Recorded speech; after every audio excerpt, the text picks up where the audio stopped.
Okay, So the people out- meeting will come to order, please. Welcome to a special meeting of the Nevada Irrigation Board of Directors on this 20th day of May, 2026. If you'll all join me with a salute to the flag. Pledge allegiance to the flag of the United States of America and to the republic for which it stands, one nation, under God, indivisible, with liberty and justice for all. Thank you. Madam Secretary, will you call the roll, please? Yes, Division 1. Here. Division 2. Here. Division 3. Here. Division 4. Here. Division 5. Here. Thank you. At this time, even though our agenda doesn't say it, we're going to take public comment for any items not on the agenda if you'd like to speak today. If you're watching from home, raise your hand if you'd like to speak to any item not on our agenda. Okay, seeing none, we'll move right into our general orders. Number 2A, budget amendment for PG&E. All right, members of the board. So as you are aware, the district has a coordinated operating agreement with PG&E that governs how we operate and our financial commitments to our systems that are commingled. And a part of that coordinated operating agreement, or otherwise we refer to as the COA, requires cost sharing in the event that there is an extraordinary event that occurs with a facility that is subject to cost sharing provisions. An extraordinary event is something unexpected, most likely related to some type of natural cause type issue. And as the board is aware, in February, 2024, a rock slide severely damaged the South Yuba pipe, which is the pipe that connects to the portion of the South Yuba Canal that the district owns. And that particular piece of infrastructure is subject to cost sharing underneath the COA. And in our opinion, it does meet the conditions for the extraordinary cost sharing. Our portion of the costs is 34%. So what they do is PG&E calculates all of the total costs expended for the repair, and then they bill us accordingly. When they originally sent their bill, they did not submit backup documentation that we would require as a public agency to pay our portion of the bill. So staff has been working. We filed a notice of dispute with PG&E requesting that documentation. We've been working with them over the past, probably 6-7 months now to receive that documentation. We have yet to date to reconcile close to about 1.9 million. The number has been it's 1.99 million. I think we were able to reconcile another 800,000 maybe in the last couple of days. So, but part of the COA does require us to still pay on the quarterly payment schedule that is allowed. It's essentially by the amount of the extraordinary cost sharing. I'm trying to get Chris, I'm sorry. Oh. I still have a problem. So we are now in the process of needing to provide 2 payments. So what I have done is I'm proposing a budget amendment that will allow us to pay our required payments for this year for 2026. And we will still continue to work through dispute resolution or disputing and trying to reconcile the amounts that are yet to be reconciled. And essentially the COA, the payment clauses in the COA allow us to essentially take it off the back end. So we are here to request a budget amendment to make 2026 payments, and then those will be made, and then we'll continue to work on the reconciliation of those invoices. All right, so before we enter into discussion, I'll entertain a motion, parliamentary procedure motion to do this because we have a change coming forth. Mm-hmm. Who would like to do that? I'd make a motion, Mr. President, to approve the resolution number 2026-24 with one change. Is this where I would make that, or how do you want me to do this? Bring it on the table for discussion. Oh, okay. Move that we talk about it. Okay, I move that we discuss the resolution number 2026-24. All right, now, go ahead. Earl had his hand up first. Okay. He was. I had a couple of questions. I wanted to verify that Fund 50 is hydro. Correct. So Fund 50 is hydro. I am proposing to pay it out of the hydro Fund 50 funds. My second question is are all the repairs complete? Yes, on the South Yuba pipe, yes, all of the repairs are complete. Is there any sign of creep or failure on those new repairs? When Gabe and I were there was no sign of any issues, but No, not that we're aware of. we're pretty certain this is it. Yes, So they are essentially saying the project's closed out. until it fails again. And then that would be a new event. Okay. Okay, thank you. And mine's a follow-up on his budget question, or not budget question, but funding question. Fund 50 is hydro operating, correct? Correct. So I assume there's money in there to do that because that's what reserves are for. Yes, there's money in there to Okay. do that.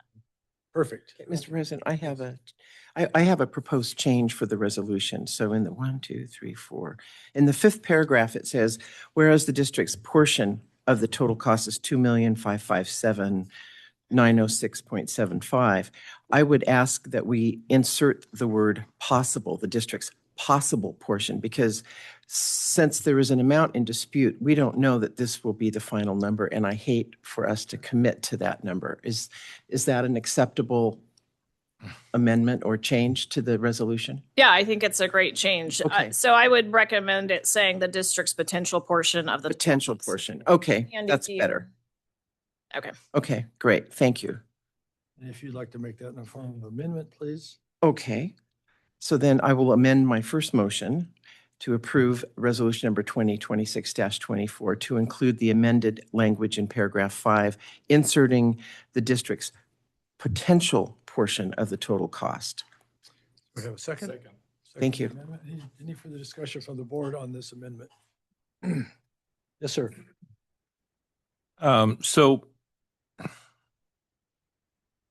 My concerns are this. One, they're not being very responsive on getting us the true cost of the project. Are they slow walking it? No, I don't believe so. I think it's more of a function of some potential challenges with their accounting system. Well, that goes into the next question. Is there a statute of limitations that if they don't get it to us in a certain time frame that we're not obligated to go back and cure their problems? They've sent us the bill, which is. PG&E has sent NID the bill, and that's what initiates the process. So they've satisfied that requirement of sending the bill. They've set whatever time limitations there are for doing that have been satisfied. NID is now disputing a portion and paying the undisputed portion, which is what the contract provides for. It would be on PG&E's initiative to actually invoke dispute resolution to try and get the additional money out of NID. So we're going to not pay the disputed portion until we have adequate facts to support the payment. If they provide those facts, we will make the additional payment. If PG&E doesn't, we will continue to withhold the funds. PG&E decides to try and compel NID to pay, even though we don't have sufficient facts, they can initiate dispute resolution to do that. Okay, so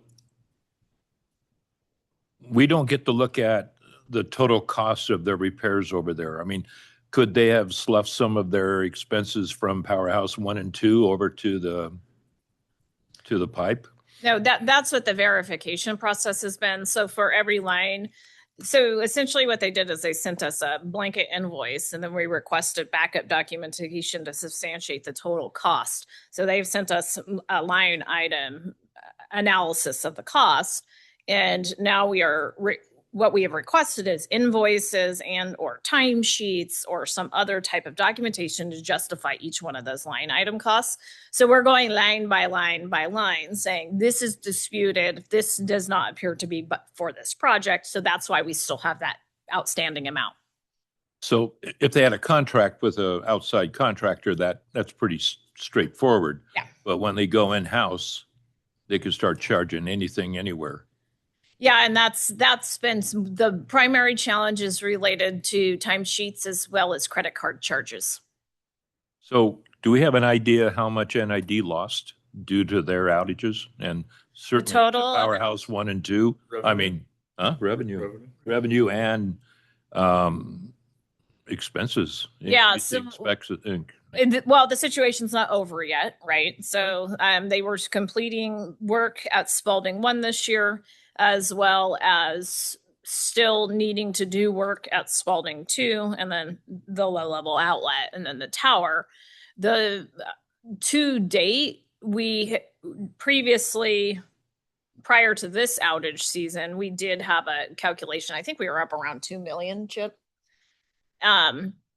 Once we get into what's going to happen is they're going to finish the work at Spalding 1, and they've already given us preliminary notice that they're going to try to invoke cost sharing on Spalding 1.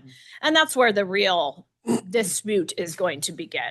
It would be difficult to dispute the South Yuba pipe.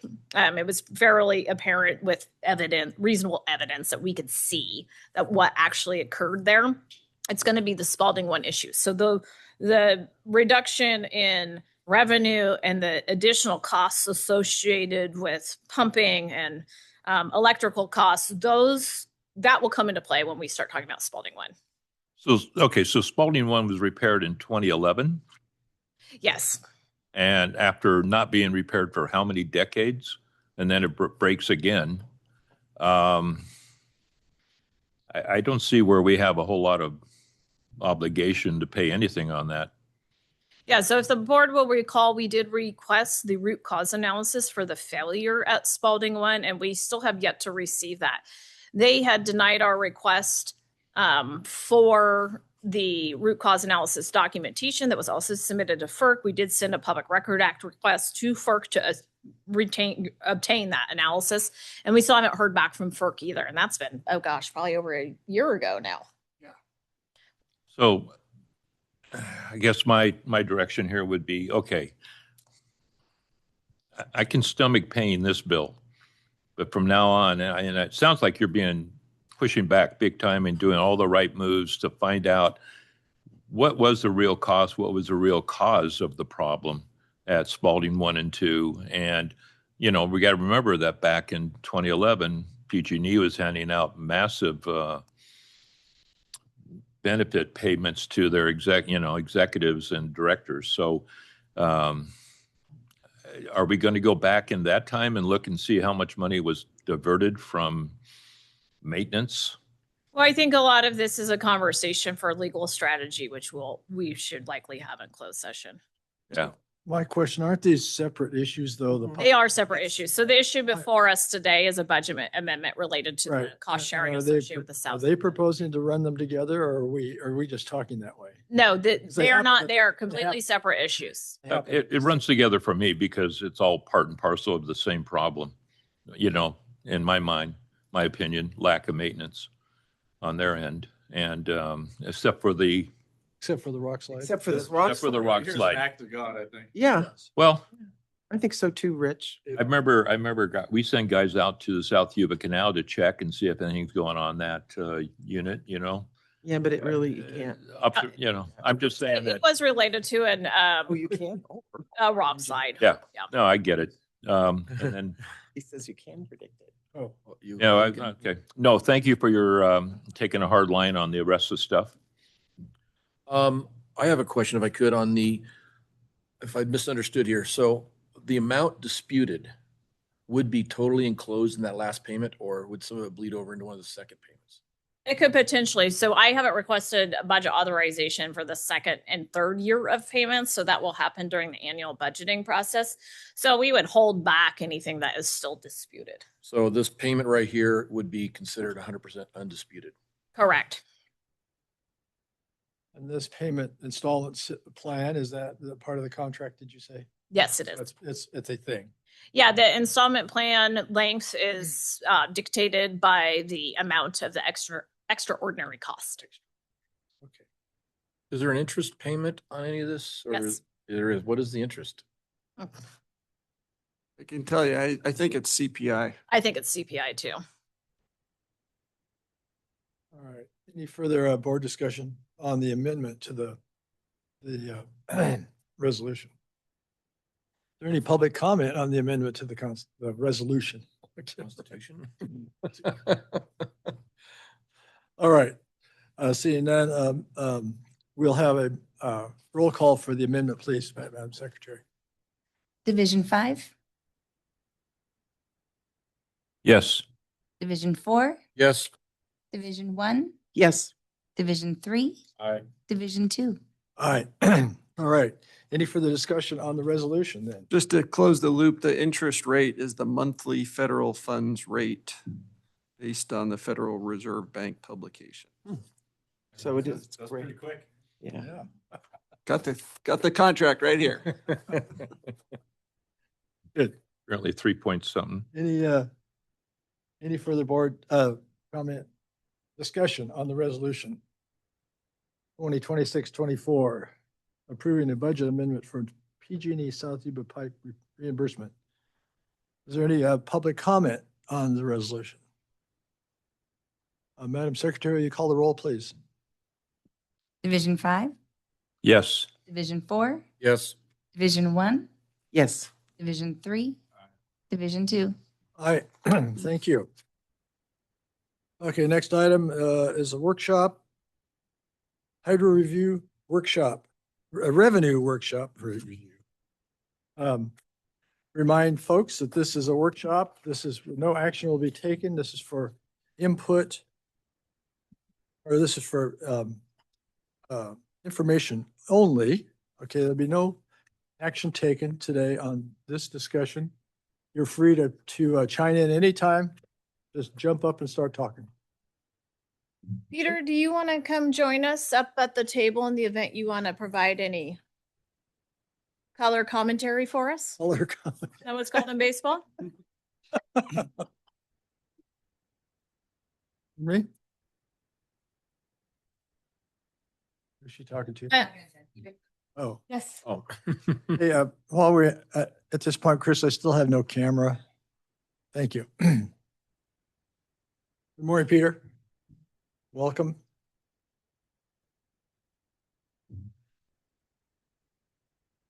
All right, so this is intended to be a presentation on hydro revenue in general. As part of the water rates discussion, there's been a lot of discussion about the potential to use hydropower reserves or monies to help lower the rates.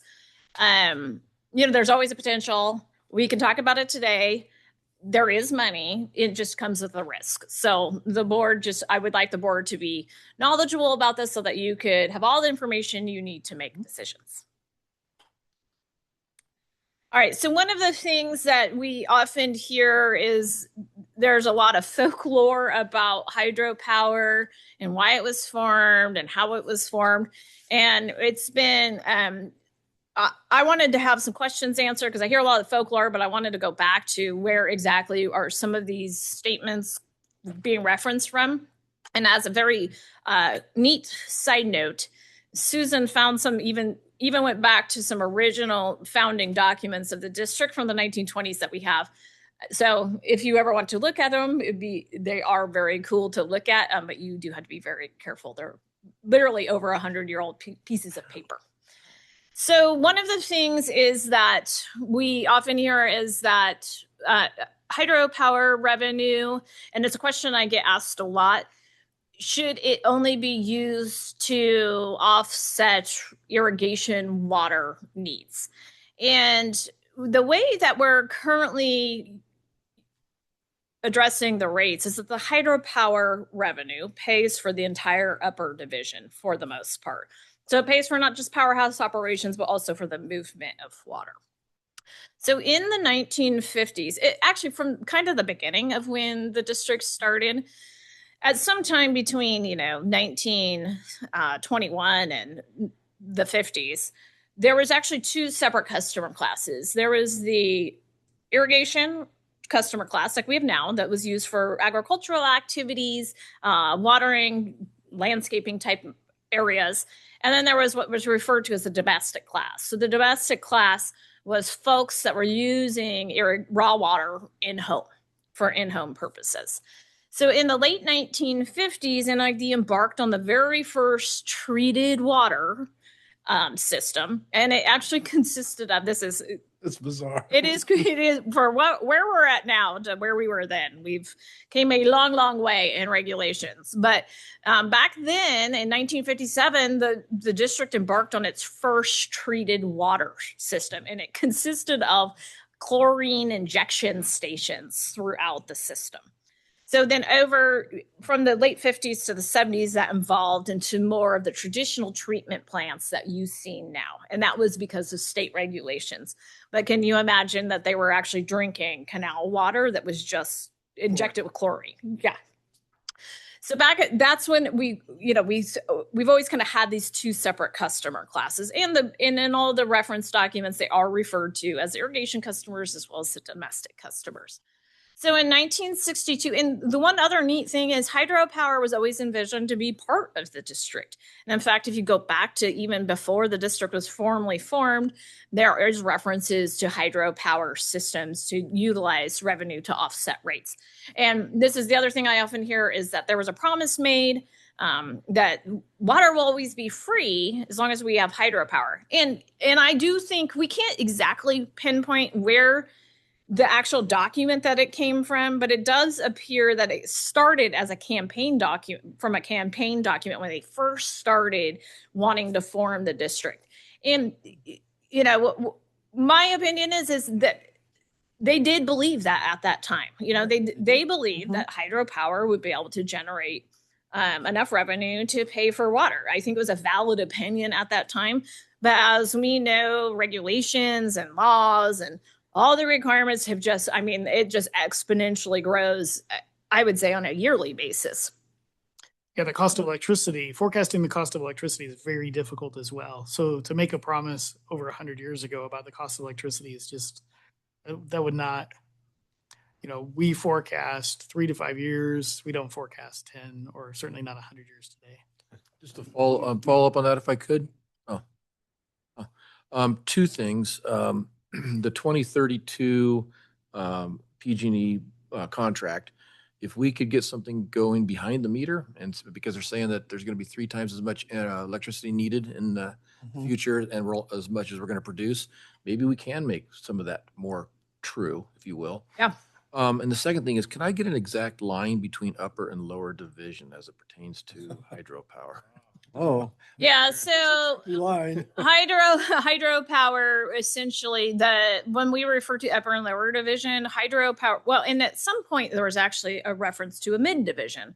So higher division was all of the upper Sierra reservoirs, mid divisions was basically Scotts Flat Rollins, and then lower division was everything below there. Now, when we refer to upper and lower division, the hydropower department, they essentially maintain and operate Scotts Flat Rollins up. That's flat roll. Yeah. Okay, thank Yeah. you. So in 1962, the district issued bonds, and it was one of the things I found that was really interesting, and we wish would still hold true today, was that the underwriting requirements for bonds in the 1960s were very, very different than what we are used to now. And it was a good thing that they issued bonds at that time. So the bonds were issued and they were voted on by all of the collective customers or ratepayers. And that included both the domestic customers as well as irrigation customers. At that time, there was close to about twice as many domestic customers as there were irrigation customers. So they collectively decided to issue these bonds. What was kind of a neat financial plan regarding the underwriting is that at that time, the underwriters, which is essentially when you issue any type of debt, you have to go through underwriting committee, which essentially it identifies whether or not you will be able to pay back that debt. So you have to have some source of revenue consistently coming in that can pay back that debt. So prior to the bond issuance, NID, the district entered into an agreement with PG&E. So the agreement went from kind of 1962 to 2012, and it is somewhat of a complex agreement, but the gist of it is that the payment, PG&E completed most of the operations, or over the years that kind of fluctuated who was operating the hydropower system, whether it was PG&E or us or a combination of both. But what essentially the payment that we received from the power generation paid for the debt service. So PG&E gets the power, they sell it, they pay us the money essentially that covers the debt service and some of our costs for operations. So those bonds were underwritten by that contract, not by the ratepayers, which now, ever since the 2008 bond crisis, that no longer occurs. Bonds also have to be underwritten by the ratepayers. So that revenue was used, and it was successful in paying off all of the bond debt. The bonds were retired in 2012. And then that's essentially when the operation of the hydropower system was transferred back solely to NID with still some assistance. I'm sure there was some type of transition period. Do you have anything to add, Peter? I don't have anything to add, no. Okay. So hydropower is really taking off in 2013, right? But 2013 also coincides with the expiration of the FERC license that the Yuba Bear project was under. So at that time, and I'll get more kind of into details, and this is something I actually didn't know until I actually ran through the financials, was that from 2013 to 2017, the water fund was actually loaning hydropower monies. And those monies were memorialized. And going back really far, what I can document is that the loan was actually memorialized in 2015 with a traditional interfund loan agreement. Whenever you're loaning money amongst funds, specifically illegally protected funds, such as a ratepayer fund, you do need to enter into an interfund loan agreement that includes several items, of which the two most important ones are the amount and the term of the repayment. So I can verify that the loan was fully paid back in 2017. Can you elaborate on that? Go ahead. Would you come to the podium, please? From the interfund loan agreement, it was for FERC relicensing efforts. So at the beginning of the FERC relicensing, it appears that, well, what we do know is there was a lot of modeling that goes into the FERC relicensing, consulting work, environmental work, legal work. And so that's what I'm assuming it was funding. Prior to 2013, you said that the revenues paid the debt service. Were there additional revenues beyond what was just debt service? How operations get paid? Can you speak up? Could you come to the Yeah. mic, please? So other people can hear you. Otherwise, no one can hear you. I can't hear you. No, it's my understanding that we were reimbursed for operational costs, but that there was no additional large amounts of revenue coming in, because that was the term of the agreement, essentially, is that PG&E was able to keep any profit per se from that initial 50-year term.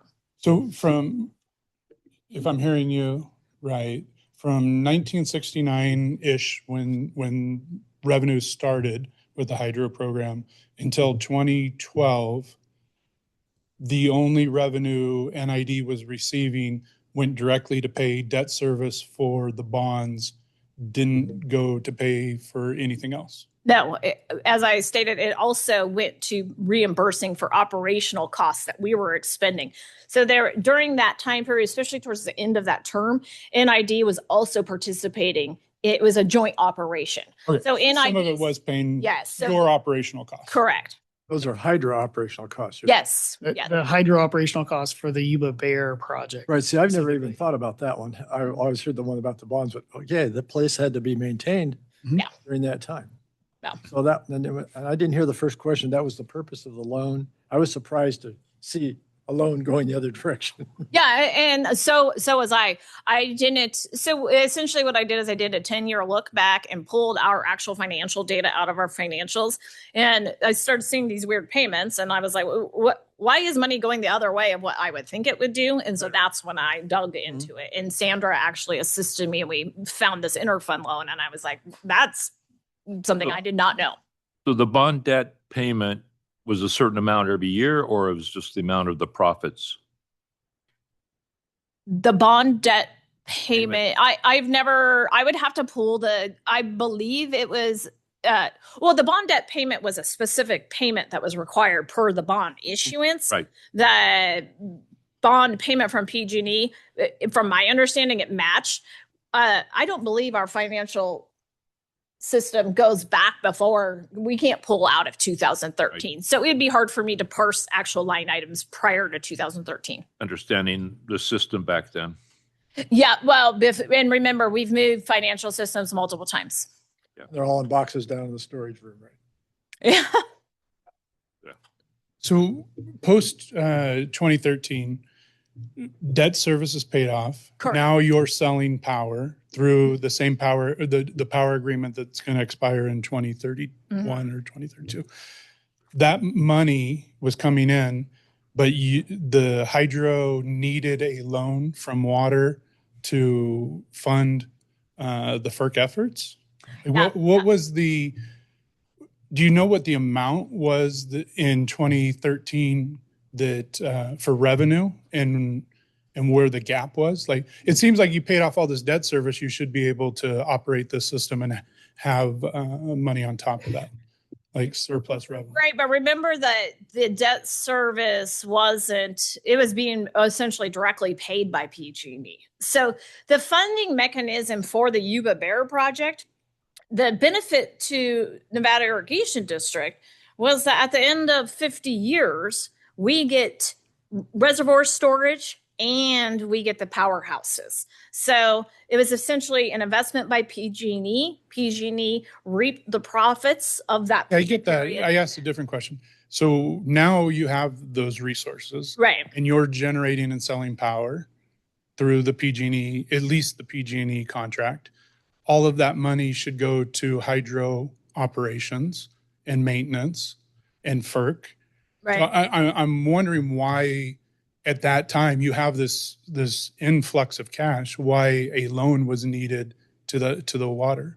I would be purely speculating. I have a sense, and Peter, you might have a better sense, is that there likely was not sufficient reserves. There likely was potentially operational modifications that need to be made when we took it over, equipment that needed to be purchased. But I can't go back. I didn't go back into 2013 line by line, see what was actually going on.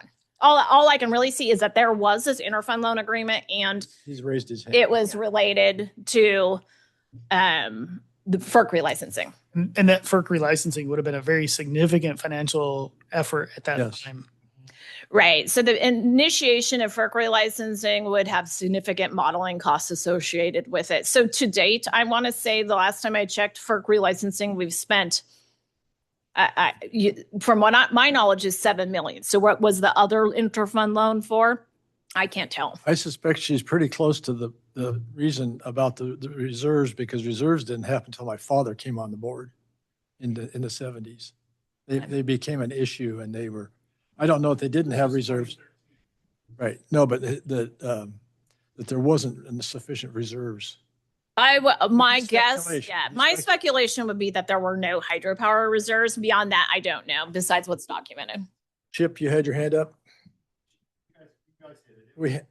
My memory was solely that once we took over the hydro system, we had zero excess reserves, we had zero funds, and we needed to jump off and go get a FERC license, which we thought was going to happen in 2 years, and we didn't have money funding Right. do all the studies to prepare for that. Right. I'd like to point out, just as an aside, that the reason for the Yuba Bear project was because the district was out of water, not because we wanted to get in the power business. At that time, they were looking for water storage. Yeah. So Out of water. and there was a report that was completed back in the 50s that actually discusses that. Yeah. Yeah. Yeah. I'd like to also add that this was a common strategy for PG&E at the time. In the 1950s and 60s, they were looking for water districts that needed water that they could generate power on. So it was very common to enter into a 50-year agreement coinciding with a 50-year FERC license for power sales structured in the same way that NID arranged with PG&E. It was an interesting dynamic in the history about the acquisition, the PG&E, actually the power got started before water did. And one of the things, there was a little bidding war going on with certain water rights and reservoirs in the upper division. And NID got it for $1, and the other guy, and PG&E had offered him $1 million. So don't know what the dynamic was there, but it's really interesting that we got the we got those pre-1914 water rights and a couple of reservoirs. Yeah, when you come through the history, it is interesting. There's a lot of different companies involved throughout that Oh, yeah. whole watershed. Okay, so now we come to today. Oh, I have. Oh, sorry. Okay, Michael, go ahead. Online?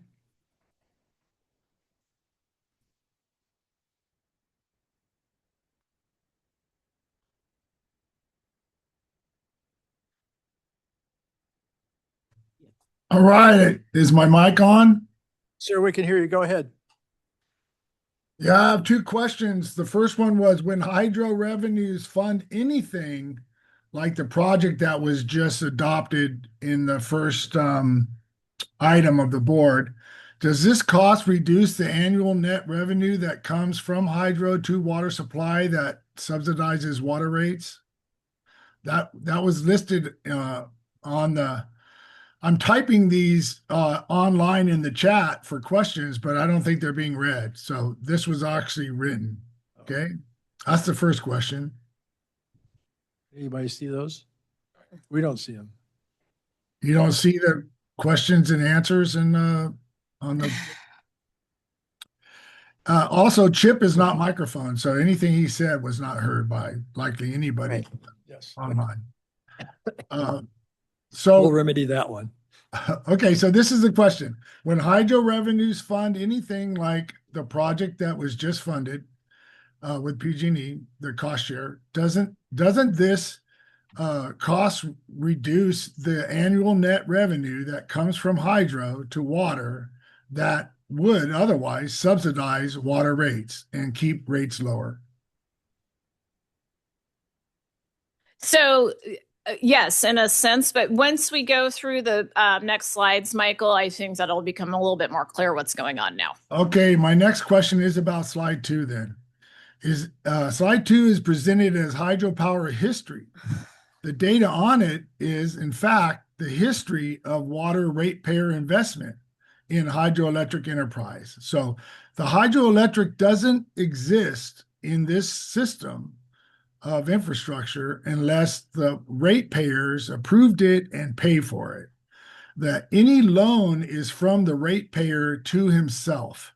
And any of this discussion about inter-fund transfer and how it is done on the books and the accounting is really kind of moot. We have to realize that we're doing this for a good reason to offset our water rates. And any inter-fund transfers that seem circular, meaning that hydro is paying for something or not paying for something, or water ratepayers are paying for something, well, technically it might get involved with what's in 218 and other laws that protect what ratepayers can pay for.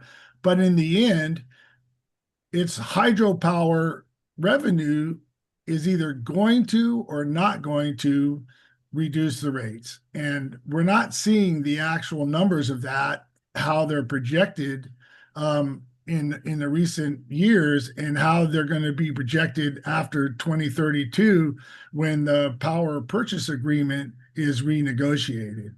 So does anybody see it that way, that we need to look at it as a whole system and not fragmented, one system paying for the other and the other paying for the other? Because it is just water ratepayers. It's really just us and the taxpayers. Okay, so from a purely generalized philosophical perspective, yes, I would say that it is owned. The hydro system is owned by all of the ratepayers. From a legal perspective, you do have to handle the pots of money separately. Hydropower money can freely flow into water or into recreation. Water money cannot flow into hydropower unless there is a stated interfund loan agreement that is documenting it. So that is why we're having this discussion now, because the question I get asked is, and we'll talk more in depth about it, but there has been years of larger subsidies coming from hydropower. Some of those subsidies were not a true subsidy. They were actually covering what hydropower should have been paying for their fair share of the administrative costs. Moving forward, there could still be subsidies. There can be direct payments to capital projects to help water out.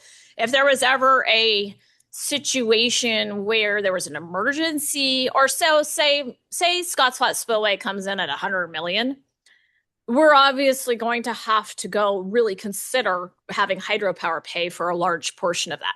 What we couldn't do is if Chicago Park Powerhouse exploded, we could take water money to fix it, but we would have to enter into an interfund loan agreement that's reasonable, as a stated term, and has total amounts due and a payment schedule. So it's just, there's some legalities, but from a philosophical, yes, the hydropower system is owned by the ratepayers. Oh, okay, thanks for that explanation. My point is that I don't look at it that way. It's a little bit more simple than that. And that is anything that happens on the hydro side that costs and detracts from the amount of money that hydro can bring back to the ratepayer to reduce the cost of water delivery is in fact the issue. So it doesn't matter whether or not the ratepayer can or tax monies can directly pay for that.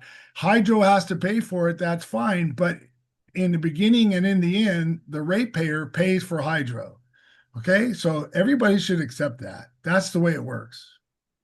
Yeah, so I don't know that anybody's not accepting that. In fact, I think we all agree with that. But I think so. One of the, we had a discussion, oh gosh, maybe a year and a half, 2 years ago now, and having this exact conversation, right? So the question has always been, with the new FERC license requirements, which are extremely onerous, does hydropower still make sense? Does hydropower still make sense today, even without those? And so the financial analysis, and I'm going to paraphrase because that wasn't the topic today, but the financial analysis essentially said that yes, today, with our operational expenditures, planned capital expenditures, hydropower still makes financial sense for our ratepayers. So the thing about hydropower is, and remember we talked about this at the beginning, is that hydropower pays for the entire upper division. If we did not have hydropower and we decommissioned hydropower, the water ratepayers would have to pay for the operations of the upper division. Those dams still exist, all the facilities still exist. So you would have a decrease in operational costs equal to that associated with just the hydropower operation itself, the house operation, but you would still have all those operation and maintenance costs associated with the movement of water through the reservoir facilities. Now, it would be somewhat less expensive because eventually, after a long decommissioning process that could take, I don't even know, 2 decades probably to decommission. And how the whole much system. money? I don't know. I mean, yeah, piles and piles of money. You would go through decommissioning. You would still end up with some requirements. And what those requirements are, I would be only speculating. So So recreation would be eliminated, correct? Because that's part of a FERC requirement? Not necessarily. So recreation requirements are placed on us for 2 different pathways from the federal government. One is related specifically to the FERC license and the 4E conditions. And the second methodology by which the federal government can place recreation requirements on us is through special use permits with the U.S. Forest Service. So anytime our facilities traverse Forest Service property, they have an opportunity to issue us or require us to have a special use permit where they then can put additional requirements on it. There would also be some question as to whether or not, what involvement would the State Water Board have through the issuance of a 401 certification. It's a pretty complex analysis that would have to be completed if we were ever to, move forward decommissioning the hydropower system. At this point, from the financial analysis that we've completed to date, we do not feel that would benefit the ratepayers. We feel that the hydropower is still benefiting the ratepayers. So here we are today. Follow up on that. We've also asked the board, or the board has asked staff to do a study on what to do with our power after 2032, which could change that to it. The hydro is very advantageous to us because we can sell the power at a much higher rate some other way. Maybe, hopefully. Hopefully, yeah. Hopefully, Or that's a we'll find hopefully, out that it's yes. useless, but I'm sorry, but you know what I mean? Right. So yeah, and staff has embarked on that. Yeah. Thank you. So effort. what we Okay, learned well- last week, hang on, Michael. What we learned last week was that since hydro is sold at a wholesale rate, we can divert those funds to wherever we want, kind of, but under Prop 218. But water is sold at a wholesale rate, but water is sold at a retail rate. So we are a nonprofit organization as far as water deliveries. Yes, now I understand. Yes, because we are a hydropower generator and not a retail electrical provider, we can sell at contract rate, which can be market rate or something above if somebody agreed to it. Okay, so and hydro is currently generating around 28 million a year, minus expenses, minus the upper division taking care of. Let's say hydro didn't take care of the upper division. Then water rates had to. What would be the percentage of raw water users having to support the upper division? And the upper division, what, $10 million, more or less? It's about 12 12 million. million Yeah, a and year. that's without major capital. That's operational funds. That's just operational and maintenance, not capital improvement projects. So how much would raw water have to pay out of that, and how much would treated water have to pay out of that 12 million? Well, that would be a challenging conversation to have. So, because currently 90% of the water moving through is irrigation water. If we are ever to have to pay for it, that's cost recovery or revenue recovery associated with the upper division operations and maintenance would have to go through a Prop 218 process. Right. And that would, delineate it. It would show us how much the percentages would be. right. Yeah. Yeah, I'm going to remind everybody to speak in their mics still. Okay. All right. So, in going back, I did do a 10-year look back on the actual financials. I pulled the real data out of the system, and there were some very large subsidies, as I had stated before. Right now, hydropower is still subsidizing water, very much so through the operation and maintenance of the upper division. And in 2022, we made a modification to the finances. So what was essentially occurring, and we'll talk about this multiple times because I have provided a review of each year, but what was essentially happened prior to 2022 is that all overhead expenditures were loaded into the water fund. So when the water fund's budget was completed every year for annual budgeting purposes or for water rates, the line items associated with administrative overhead costs were all loaded into water. And that could be human resources, payroll, all five of you, this building. That is not a typical way that would be managed. So what typical municipalities, most government agencies, I really don't know of any of them besides us that weren't doing it, is when you have different enterprises that have different legal restrictions, you carefully manage the overhead costs and allocate the responsibility for paying those overhead costs based off of a cost allocation methodology that then attributes the costs to each one of the operating funds based off of the methodology. So we developed a methodology in 2022, and then that is when we opened up Fund 70, the Internal Services Fund. So I'm going to talk in real generalized made up numbers just so everybody understands. So for example, if the total cost of overhead for one given year was $5 million, before that $5 million was loaded all into Fund 10 water. If we continue to do that, it would elevate or inflate water expenditures, which would then directly cause increased water rates.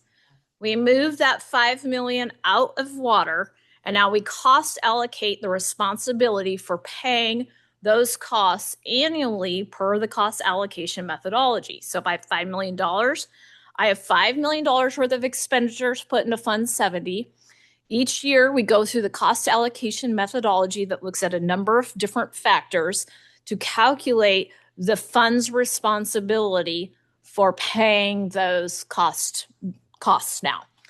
Then each year, each fund makes a transfer into Fund 70. That's those transfer outs we always talk about. Make a transfer into Fund 70 equal to their fair share apportionment of the costs. We go through the year, whatever money is remaining at the end of the year, if it is all not spent in Fund 70, it all goes back to the parent fund. So we zero it out each year. The other thing that was also occurring back then, which I don't know why, and I would be completely speculating for a reason why this is occurring, is that I'm assuming this started at the time of some of the larger subsidies.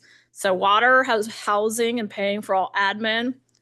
Hydro is just making a sweeping subsidy over.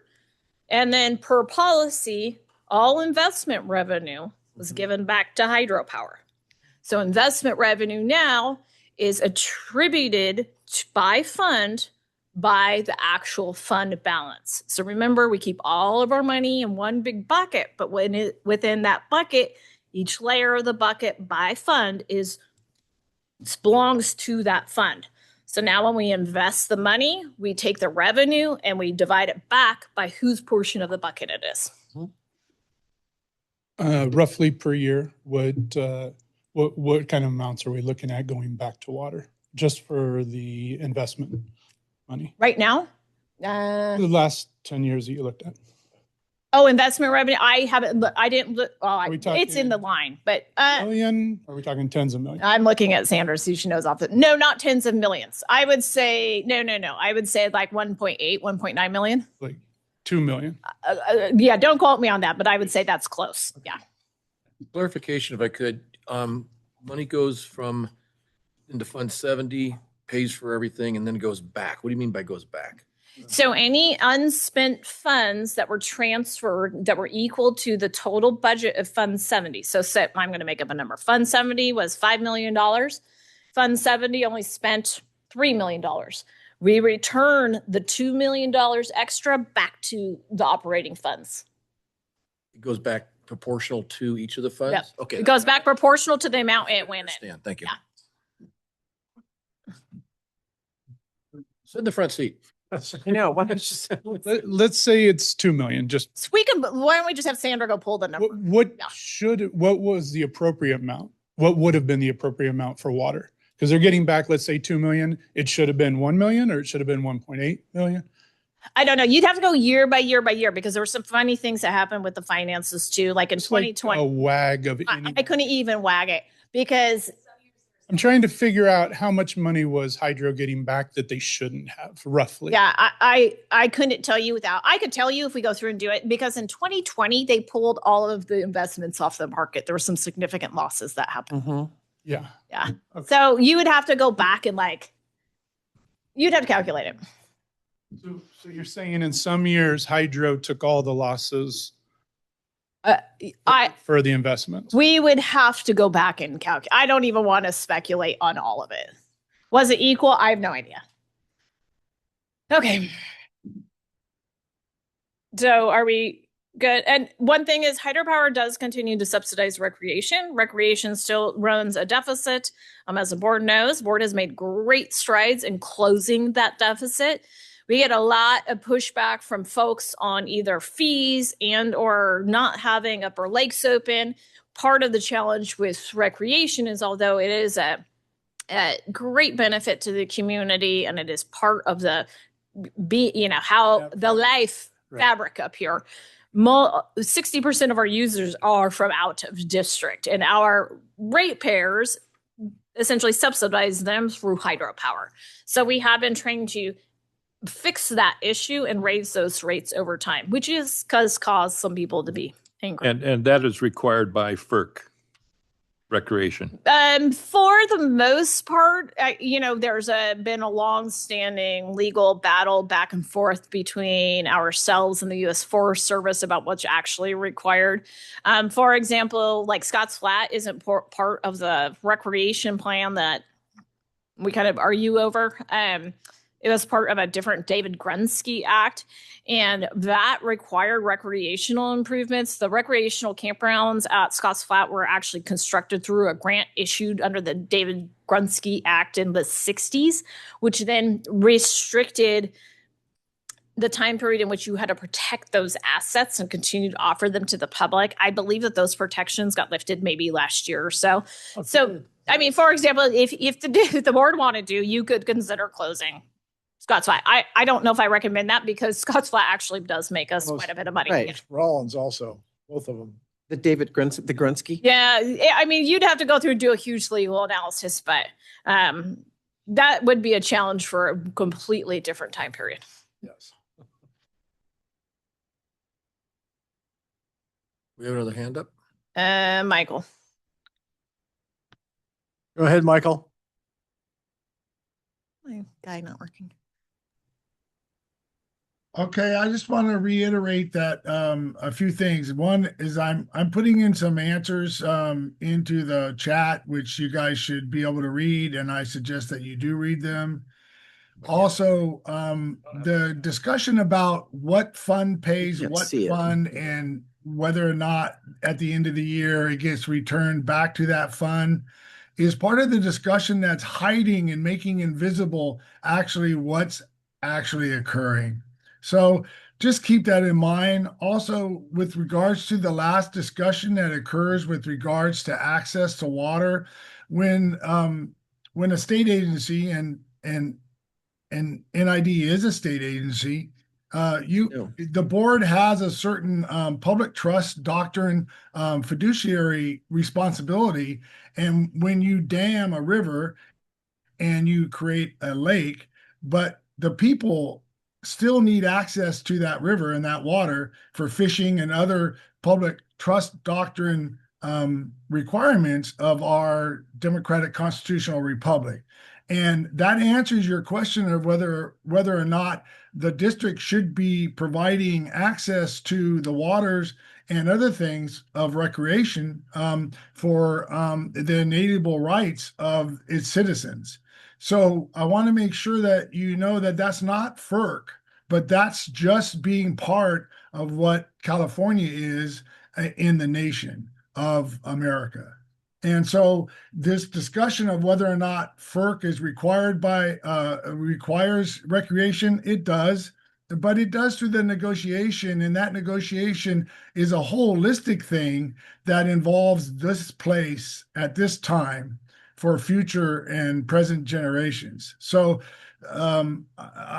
I just think that this discussion needs that perspective brought into it. So thank you. And I hope you can, in fact, take those comments I'm putting in the chat for your next deliberations. Thank you. Thank you, Michael. Guy's not working. Okay, next slide, please. Just about his little chat he was mentioning, because I don't have a little chat. We don't have. Yeah, so there is a chat function. He had asked a couple of questions into the chat. One of the chats indicated that Chip was not mic'd, and then the third one was some information, but we could add that to the minutes. Is there a button I could push on this? Yeah. I just cleared it out though because they start getting too long and I can't see it. Let's see. So hydropower transfers. So I went back 10 years, just because I was pulling data. Sandra was helping me. And we were just actually pulling data out of the system. So 2015, no subsidy hydropower transferring to water. Water was paying for all the overhead. That's when that interfund loan that I previously referenced was approved to memorialize that loan.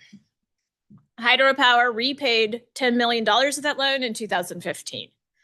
So then in 2016, there was also no subsidy transfer to water. Water pays for all the overhead, no loan repayment. So then in 2017, 17, no subsidy transferred to water. The final $5.8 million loan repayment was made from hydropower to water, and water paid for all the overhead expenditures. Is there 0.1 million interest then? Is that what I'm seeing? Yeah, there was an interest, interfund loans for them to be legally substantiated. They are required to have some interest payment. They're typically, the interest is usually set at the LAIF rate because it's low. In 2018, water paid for all overhead expenditures, but there was that $4 million subsidy from hydro to water. And we believe that is at the time when hydro started receiving the investment revenue. What is to note here that there was a $4 million transfer, but a portion of that $4 million would have been hydro's fair share of the overhead expenditures, a portion. And we didn't go back and try to back calculate that. In 2019, water pays all overhead expenditures, and there was a $9.1 million subsidy from hydro to water. And this one was a little bit different in this one. So apparently in 2019, there's new water rates that were adopted, and the $9 million was intended to offset some of the impact from a modification in the allocation between the fixed and the volumetric charges that occurred at that time.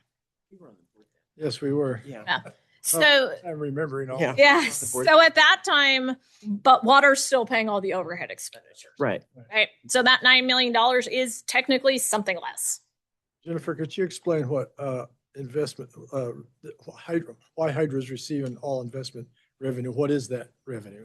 Yeah, and that was the question that Trevor asked. So I think that Sandra could go back and we can do a whole analysis on the investments. So I think that, if I'm Trevor and I do understand what Trevor's concerns are, what I think that Trevor would be getting at is, does Hydro still owe water money from those investment revenues? If purely speculation based off of, if 5 million of that's a real subsidy, I would think that they probably paid it more than it back in this kind of fake subsidy. Well, is this the interest from the investments we have? Yes. So remember, we invest all of our money into one bucket, and then now we take the investment revenues and we allocate it back to the three motherships based off of how much money they actually have in the bank account. So we actually transfer that money, or it's just it was when investment revenues come in, it was just straight allocated to Hydro. Great investment. You invest 10 million, you get returns on 20 million. Right. I mean, the way the money was working and the ins and out of it was a complex. It's like untangling. I always liken it to untangling a bunch of necklaces that have been tangled together. That's what it's like. Could I get clarification? What is investment revenue, or is it? I don't quite follow. Is this our bond portfolio and that portion of the? Yeah, so we have basically 3 accounts, right? So we have our checking account that we keep a specific level of cash in. We have our LAIF account, which is Local Agency Investment Fund, which is more like a local agency savings account. You can withdraw money on a daily basis without taking losses for pulling investments prior to maturity. And then we have our large investment account, which is invested on the market. Okay. Does LAIF create any interest? LAIF does create interest. Typically, LAIF has been in the low, like mid ones, 1.8, 1.9. But in the past, 3 years, probably 2 years, LAIF has been in the mid 3s. How does Hydro receive all the investment revenue then? I don't. At that time, Yeah. I think that it was, I don't know why, and I don't know what the real reason behind it was, but I think it was a reflection of these large subsidies that were moving over. Well, and the fact wouldn't it be true that Hydro was creating more net revenue than water? So they were creating the investments in the first place? Probably. That's my guess. Yeah, I know. Okay, so it was what I understood. I just was confused. Yeah, I don't know. I don't know. I guess the exercise would be to go through and parse out everything and see if the amount, was there any money still owed by hydropower to water if you wanted to resolve this investment revenue thing? I'm going to guess that probably not, but we can do the exercise. So then we get to 2020, and I'm working again, Chris. Yeah. So water is still paying all overhead expenditures. Water receives all, or hydro receives all investment revenue. And then there was some weirdness going on in 2020 that I had a really hard time understanding. And that was related to there's a lot of money pulled out of investments on the market. And then because of COVID, and then there was this huge subsidy. It's really hard to tell what was going on at that point. Other agencies, when there's a blip like that, and I know COVID was a very scary time and it was a very unknown time. We're long-term investors in the market. You try not to overreact to small things and try to let it ride. It's always better. So there was some pretty significant investment loss occurring at that time. But there was another movement of 13.3 million over. So then in 2021, we have somewhat of the same situation, but hydro was transferred over a $6 million subsidy, hydro to water. Yes, sir. Was 2020, was that out years there? We were Right in there. that period. Yeah. Yeah. 21, 20. You know what? That shouldn't affect it. That was really 21, 22, but that really shouldn't affect the big PPA, which is take or pay contract. So there were some of the smaller generators that may have had more revenue in those years, but that's, yeah, most likely. Probably. It's hard to say why that occurred. I would just, any of the documents, you can't find real information substantiating what was going on right then. I can tell that a lot of money was pulled off the market. Mhm. I don't know. What year did you come on? I came on in June of 21. You know what? We have another question from Michael. Well, I was just going to say what I recall about the 2021, why the subsidy dropped from, 13 to 6, was that was a conscious recommendation by, at that time, our general manager. I remember him saying it. Yeah, and it had to do with, we don't have, hydro isn't generating the income to substantiate this larger transfer in. And because both Chris and I were on the board at that time, and that 6 million was a straight up recommendation from our general manager at the time, because hydro didn't have the profits, if you will, if you think about it in that way, to make that larger transfer over. Yeah. So, and that's a great point. That is likely true. So I think that one thing of note, you're looking at, it says a $6 million subsidy. It's booked in the financials as a $6 million subsidy, which sounds great, but not when you take into the context of they weren't paying their overhead costs. Right. So that subsidy is something a whole lot less, right? Yes. All right. Michael, go ahead. Oh, thanks. Also, I appreciate this conversation and this workshop. I think it's something that's way overdue. Mhm. And the language that's being used, even in the slides, and the language that's being used among us, and the language that the board gets to hear to make decisions, to make coherent decisions. This language is part of the problem that we're having with you getting the correct information and presented in a way in which it makes sense. And so your questions are showing that. I just want to know that, that you recognize that, and that this language, when you say that the interest or anything that hydro does, that the investment revenue applied to all funds proportional to fund balance, or that prior to that, the investment revenue was given all to hydro. In the end, all that really doesn't make any difference in my mind, because anything that is left over after hydro pays for itself should be used and is used to reduce the rates to the water customer. That's the fundamental thing that makes hydro useful to the ratepayer. If it's not doing that, and how much it's doing that, is going to control our rates. And that is that question now, even in the last cost service study, this $28 million, that's just meaningless based on the current projections of the power purchase agreement that's going to come due on 30/32. And I know you're going to get to that. I just want to put that up front, that there's not good at cost accounting and trend projections on exactly what we're going to get out of power generation come the end of 30/32. And that graph, I made that graph up already based on the information I have, and my information is not good because NID and PG&E keeps that information secret in their appendices for that contract. But NID knows it, and NID could be providing it to the board in order to make decisions right now for not only rate increases, but for any other decisions about what should be done on the hydro side of things, like the new building, that type of project. That's an unfunded mandate by yourself. And that project would then cost a certain amount, but you don't have to do that. So thank you for putting this hydro transfers together, Jennifer.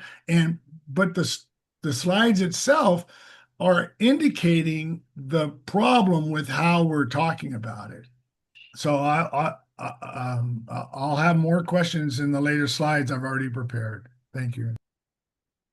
All right. So yeah, I could understand from one perspective that, like we've said, hydropower is there to benefit the ratepayers. And to the extent that it continues to do that in the future, always needs to be continuing to analyze, which we have done multiple times before the board, which we will also continue to do. We utilize the words that we're using because that's how we have to legally and professionally, from an accounting perspective, look at them. So Isn't the purpose of this workshop, though, to talk about how much there is yeah, it is. To subsidize, not how we do it, how we got there, all that stuff. Right. It's how much going forward we can project to reduce the rates. Correct. Okay. So moving on, in 2022, we Jen? Yes, but sir. To the other point, I'm not aware of any negotiations between NID and PG&E right now concerning 2032. There's no secret negotiations going on. Exactly. Yeah. And anybody trying to figure out what PG&E is going to do is Right. It'd be worthless, I think. Yeah, and like I've said, I think that they're likely, and we're just embarking on this. We are starting to kind of gather our thoughts and do analysis that's needed for the end of the PPA at the end of 2022. But I'm sorry, 2032. But what we don't want to do is, you don't want to do it too soon, right? As we're even seeing now, the opportunity to sell energy on the private market, that wasn't really conversation 10 years ago or even 5 years ago. Now those are conversations that we're starting to have. So I think there's going to be great opportunity. We're going to have a lot of analysis and work and effort, thought, and input from the board on that. And we've initiated and we're moving forward. Okay, so 2022. That's when we opened the internal services fund. And at that point, that per the cost allocation methodology, hydro's overhead costs were calculated to be $4 million. Or 4.04 million. So that's when that finally gets resolved and we're transferring the money over. So then we also started applying all investment revenue proportional to all the fund balances. And at that point, there was no subsidy from hydro to water. Yes, sir. Jennifer, I'd like to clarify too, for 2022, the hydro overhead costs of 4.04 million, that's the district overhead cost that hydro is responsible for paying that 4.04 million. That's a great clarification. Yeah, it wasn't all overhead. No. Right. Well, we say there was no subsidy. What that really should say is there was no direct payment of subsidy. The subsidy is still occurring with the maintenance and operation of the upper division. So then in 23, we're continuing with the program, and 4.4 million was hydro's overhead costs. And like I said, this is budgeted amount, so it's actually something lower. unspent monies get pushed back at the end of the year. Fund 70 is any internal services funds you typically try to zero out at the end of the year. So 2024, 4.4, and then 2025 is 5.5 million. That's a little arbitrarily inflated from some large grant funding that was in there. So that all gets out in the wash. As the board knows, we budget revenues as well as expenditures. We have to prepay grant expenditures. Then we get reimbursement. So when that wash happens, we send the money back. Jen, if I could follow up on that, we've got a 4.4 in 2023 and 2024 as projected overhead costs for hydro. And then we have a 5.5 in 2025. Do we know how much was actually used and how much actually came back? What was actually spent? We'd have to pull it. Okay. But we do zero fund 70 out any year, so any unspent funds go straight back. Right, and those funds would have been a profit in the hydro account or not? Or not necessarily profit transfer. It's basically be shown as a transfer in, so just money coming back. would it go to then our reserves or where would it go? Yeah, so then that does come back. So you know, when we go through budgeting, we do a lot of projections through the year. So when we start developing numbers and making projections, we are projecting revenues, we're projecting expenditures. But one of the things we're also doing is we're projecting what we believe the fiscal year end balance will be for each fund. That feeds into the fiscal year beginning balance. But if you recall, we start budgeting 6 months before we're at the end of the fiscal year. So we're constantly doing projections and updates and reconciliations. But all the money, whatever money is in Fund 70 that does not get spent goes back. The Fund 70 can look a little bit inflated sometime to cover cash flow needs for grants. So we've had several large grants come through related to forestry work. So some of that is what you're seeing. We have a hand up again. I think We'll wait till Jennifer was done. Yeah. So then now we're talking about hydropower revenue now and reserves, and can we use some of the reserves to offset the water rates?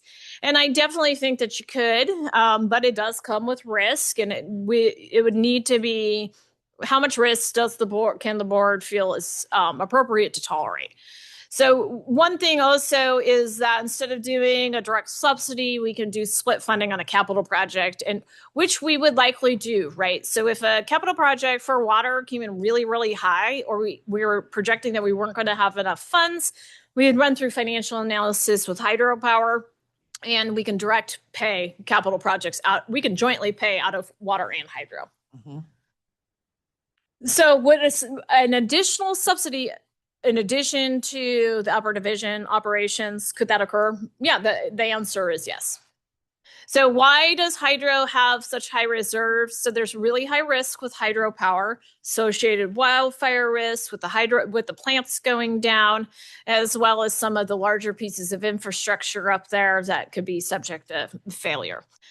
One of the other items why hydropower has such high reserves is for FERC relicensing, and I'll talk about the reserves more in depth, but the board some time ago did develop a FERC relicensing reserve, which is a $35 million reserve. So the total amount of the 4E conditions that was calculated, so 4E conditions are all the different mitigation measures that were previously negotiated for the new FERC license. And they include things such as fish screens, and they include little things such as like a bald eagle plan or more picnic tables at this particular campground or whatever it is. At that time, those added up to be about $219 million. And that was in, I believe it's 2014 dollars. One of the things that is not included in that calculation is that the FERC 4E, combining that all together, the FERC, New acronym. no, I'm just going to call it the fork now. Fork. Yeah, there we go. The 4E conditions also include environmental in-stream flow requirements. And the one thing that everyone needs to be cognizant of is that the in-stream flow requirements require the passing or not diverting a specific percentage or amount of water on specific reaches. And there's a lot of water being moved down the Yuba, which will reduce our ability to make power as well as our ability to sell water. That is what we show to have some water supply impacts. So that is also an additional cost to be aware of is just a reduction in revenue from both water as well as from hydropower whenever those go into effect. And that's spelled out in the HDR report. Yeah, it is. But we have not updated those costs. We are working on trying to renegotiate some of the larger items. We've spoken to some of the regulatory agencies, and there's a couple of items on there that I don't want to have a huge back and forth about that I believe that we could be successful at removing. I've already talked to U.S. Forest Service about it, and they were amenable to continuing the discussion. And so we're going to schedule some field trips. There's one really large item that just does not make any sense. To put an exclamation point on that, I thought their cost was around what, 130, 140 million Yes. overall. Their requirements for the FERC relicensing by the Forest Service was upwards of $140 million. No, I think it was higher than that. Yeah. It was okay. So I'm just telling you that this community would having to pay for something that somebody from outside the community would be using, and the Forest Service would be managing. And and we've been pushing back on that. So when people ask us, what are you doing to get, to decrease your cost? This is a big one. Yeah, so there's a couple of things that we're doing to decrease the cost. One is related to a boundary revision to modify the boundary of the FERC license area. So it would remove 4 of the smaller reservoirs in the very upper reaches from the FERC boundary. That would move the needle on costs, right? Because when you are inside a FERC boundary, not only do you have FERC requirements, FERC dam requirements, and all the other requirements and inspections and all the other stuff, you also have DSOD. So you're doubly regulated. So just being able to limit those regulations and potential 4E conditions associated with those areas would be helpful. We are also in the process of requesting a waiver for the Deer Creek system, which was acquired from PG&E close to 2 years ago now. And that would be helpful too if we're able to do that. Yeah.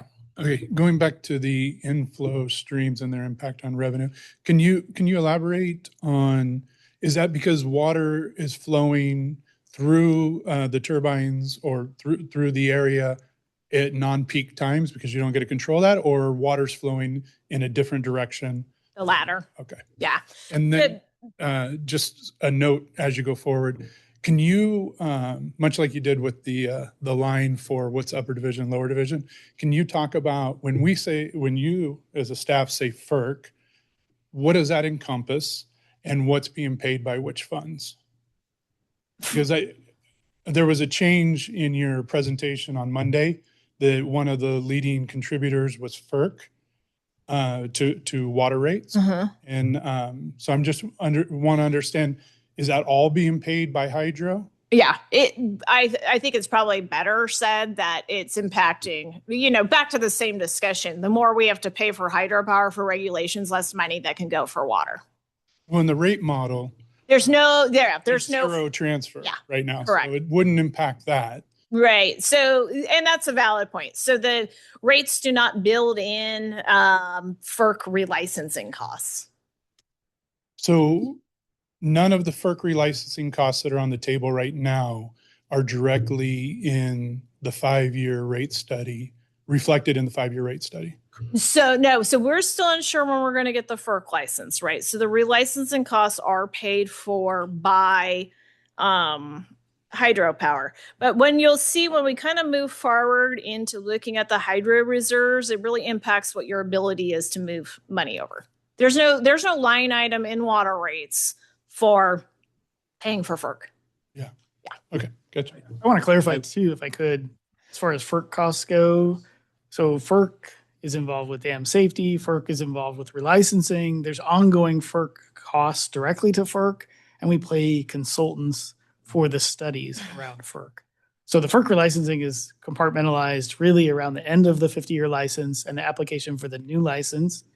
And then there are FERC related costs for recreation and improvements to the project that will be mandated through the 4E conditions that Jennifer's talking about. Yeah. So when we say FERC costs, we need to be specific about what costs we're talking about, to be clear. That's what I was asking. Yeah. So if you didn't have FERC associated costs or a FERC permit, I think that the real answer is yeah, you would have a whole lot more money to move over. Well, I think it's important to reiterate that FERC, we only have to do FERC because we do power, not because we collect water Right. and sell it. So it's directly attributed to hydro. the hydro. So I think because we're in the middle of this 218 process, it's really incumbent on you guys to be precise with what those costs are during that 5-year period, and a whole lot more money that, that I can't quantify that.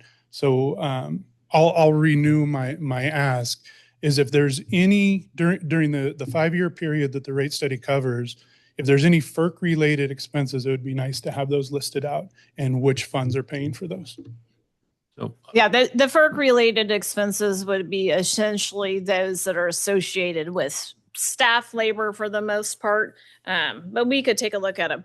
But it gets real confusing because in the Prop 218 discussion amongst the ratepayers, there has been this big outcry. What happened to the hydro money? Why aren't you subsidizing the rates more? So when we talk about the rates and why they are the way they are and why they're high or why they're subsidized, generally, yes, the FERC relicense impacts them because we have less money to even think about moving over. From an actual technical perspective, all the costs that are associated are lined out in the rate study. What the answer would be: are there any direct FERC costs for FERC relicensing or anything FERC? A portion of my time definitely goes to a large portion of my time goes to that effort. Cool. So from that perspective, yes, there are costs associated.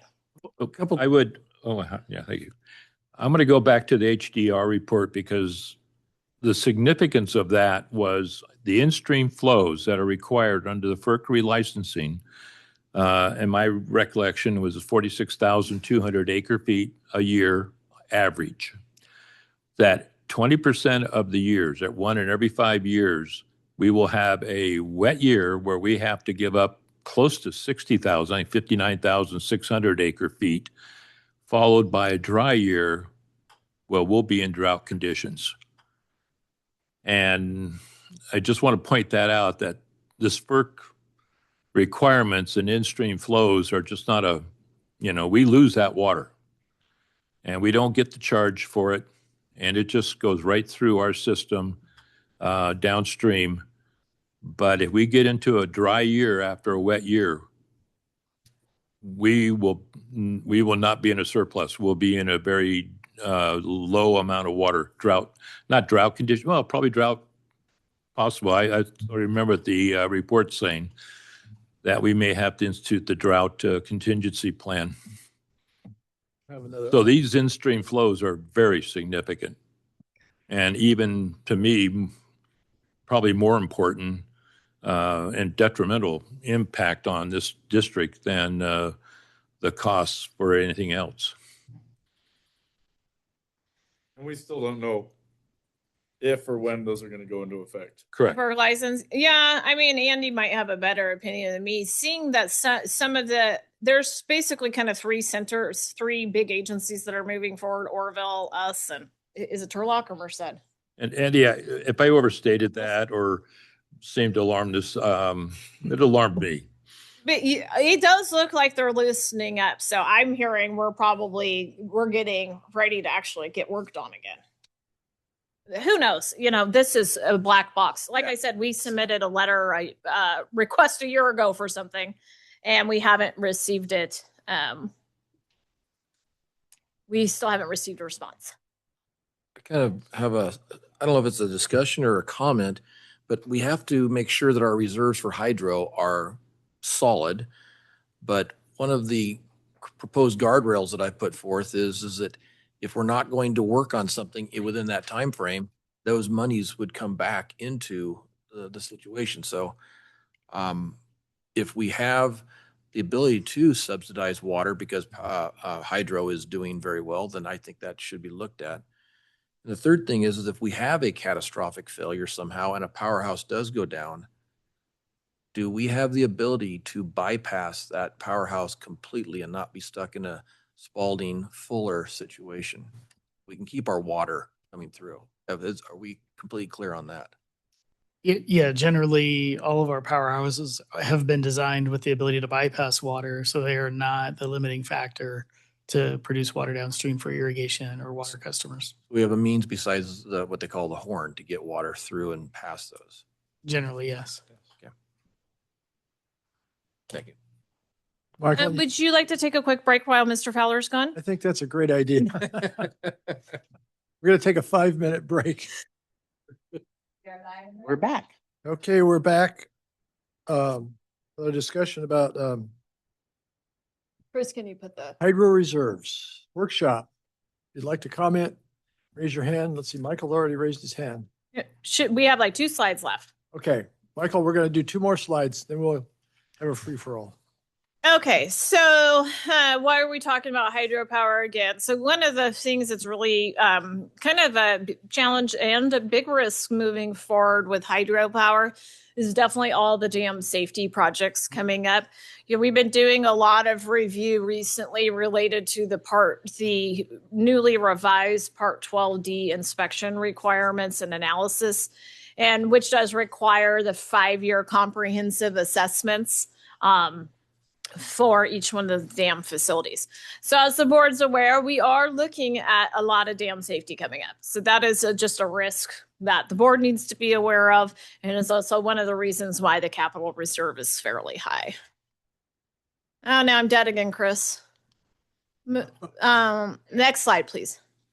Okay, so we'll talk about by policy. So the reserves by policy are an operating reserve of 6 months of operating expenses. And so for 2026, that's $10.7 million. That's essentially just for cash flow purposes, ensure we always have adequate cash on hand to pay bills. There is an insurance and catastrophic reserve that applies both to the water fund as well as to the hydro fund that in 2026 I propose not funding, with the idea that we would, if there was an emergency or insurance, catastrophic insurance type situation, we would just utilize the capital funds to pay for that. It's in all previous years, it was stated to be between $5 and $10 million. I had been going for the lower amount of $5 and splitting it 50-50. Yes, we do have insurance, but as we've been seeing with our friends over at Yuba Water Agency, insurance does not go really far in a major natural kind of disaster or emergency event. As well as, you know, there's always potential to get federal funding, federal FEMA funding, but that's also can be hard to come by. But more importantly, there's a large delay in receiving. Right, it's very slow. It's extremely. Yeah, very slow. Yeah. And there's also a capital reserve of 15 million, and then the FERC reserve of 35 million, and then a really small accrued leave reserve that we're required to have that I don't fund fully for any of the funds because I don't believe it's realistic to have to reserve your full accrued leave liability. So that's about 61.95 million. So one of the things that's, so the, you know, the big question is if you were going to,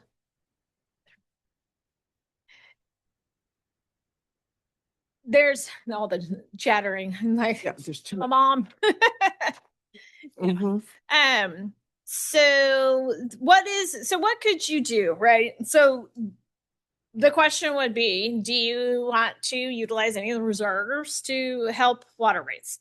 You could do it up front. You could do it on an annual basis when you actually set the rates, as we've been talking about. Those are all options. But I do want just to be aware of like what is coming down the road or what could potentially come down the road. So things that we are looking at that are coming that we know for sure is Combi Dam. That has to be fixed. The scour issue, we're already under order by FERC to fix that.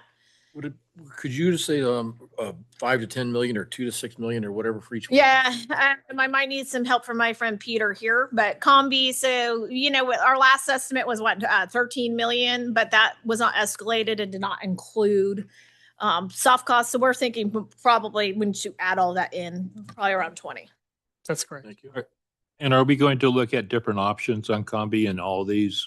We did look at Combi alternatives last meeting, and we are going forward on a preliminary basis with Right. the See, cheapest option. I just want everything's on the table. Oh, yeah. Yeah, I know you're asking. You weren't talking about the project alternatives. Yeah. Yeah. We're taking a very close look at every single project or issue that comes up. Do we need it? Can it be smaller? Can we do something else? Can it be cheaper? Because we're looking at a lot of really. can we push it out, right? Can we push it out? We are really good at pushing things out, and we continue to do that. We kick the can as much as we can. We saw the Chicago Park Rewind out there. What happens if you don't do Chicago Park Rewind? Well, eventually it fails, right? It's at its end of its kind of real life, but it's going along. Some of us live till 70, and some of us live till 110. It's 4 million, right? It's more than 4 million. What is that? The rewinding itself. No, it's like probably without the transformer in 17, 18. Yeah, high teens, low 20s, and it was for a full rewind, stator rewind, and also new. Transformers. Did not include the transformer. That does not include the transformers. That doesn't. So the transformer project we are moving forward with separately. It is very critical to safety that transformer project at least get in the queue. Large transformers are what can cause major issues. I probably don't need to say out loud. The penstock lining is brand new. Yeah, the penstock lining came out of some inspections. The extent of what there's 2 penstocks that have some internal damage to the lining that need some additional evaluation to determine whether or not they need full relining or not. Estimate cost. Sorry, thank you. Well, so we were pulling costs, and it's hard to tell because it is fairly niche work that is done. We did pull bids from PCWA. They had a penstock that was half as long, right? Yes. And how much was it? Approximately half along. Yeah, it was a $4.5 million project for It them. was $4.5 million project, but it was half as long, and we got 2 of them. And that was just awarded in March. I think probably 10, 20 10 or million? 12 or what? And So the penstock linings, this is pre Colgate. Right? Yes, That's a valid point. It's gonna Yeah, get better. it's real. Yeah. that one's gonna get fun, right? and this was this was not included in the cost of service study or the rate increase That's all. studies. That's all hydro. No, it's not included. We have done some projections with some minimal amounts to look at long-term reserves and what we could have, so you can get an idea if you want to try to use some of that money. The penstock linings, I don't think we estimated them full 10. We lowered it, correct? Yeah.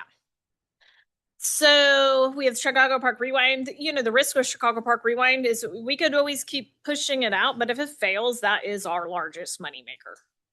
14 million. Probably 17. Well, I thought you just said 20 million. No, 14 The rewind. Oh, the revenue. revenue. Oh, I'm sorry. I thought you were talking expenses. Though, when Chris and I came on the board, whenever that was, 2018, they were talking about that we had to do that Chicago Park Rewind. That was 8 years ago. And, Yeah. I just want to point that out. We've been kicking that can down the road, in part because I think availability of parts and things like that. But also, it was a big number. Big number. Yeah. We still have it in our hydro 10-year capital CIP. Yeah. We're just but these are so these are things that we know are kind of out there. And Yeah. so this will help inform you whether you want to. What was the transformer replacement cost estimate? Roughly. 4 million. 4 million. Thank you.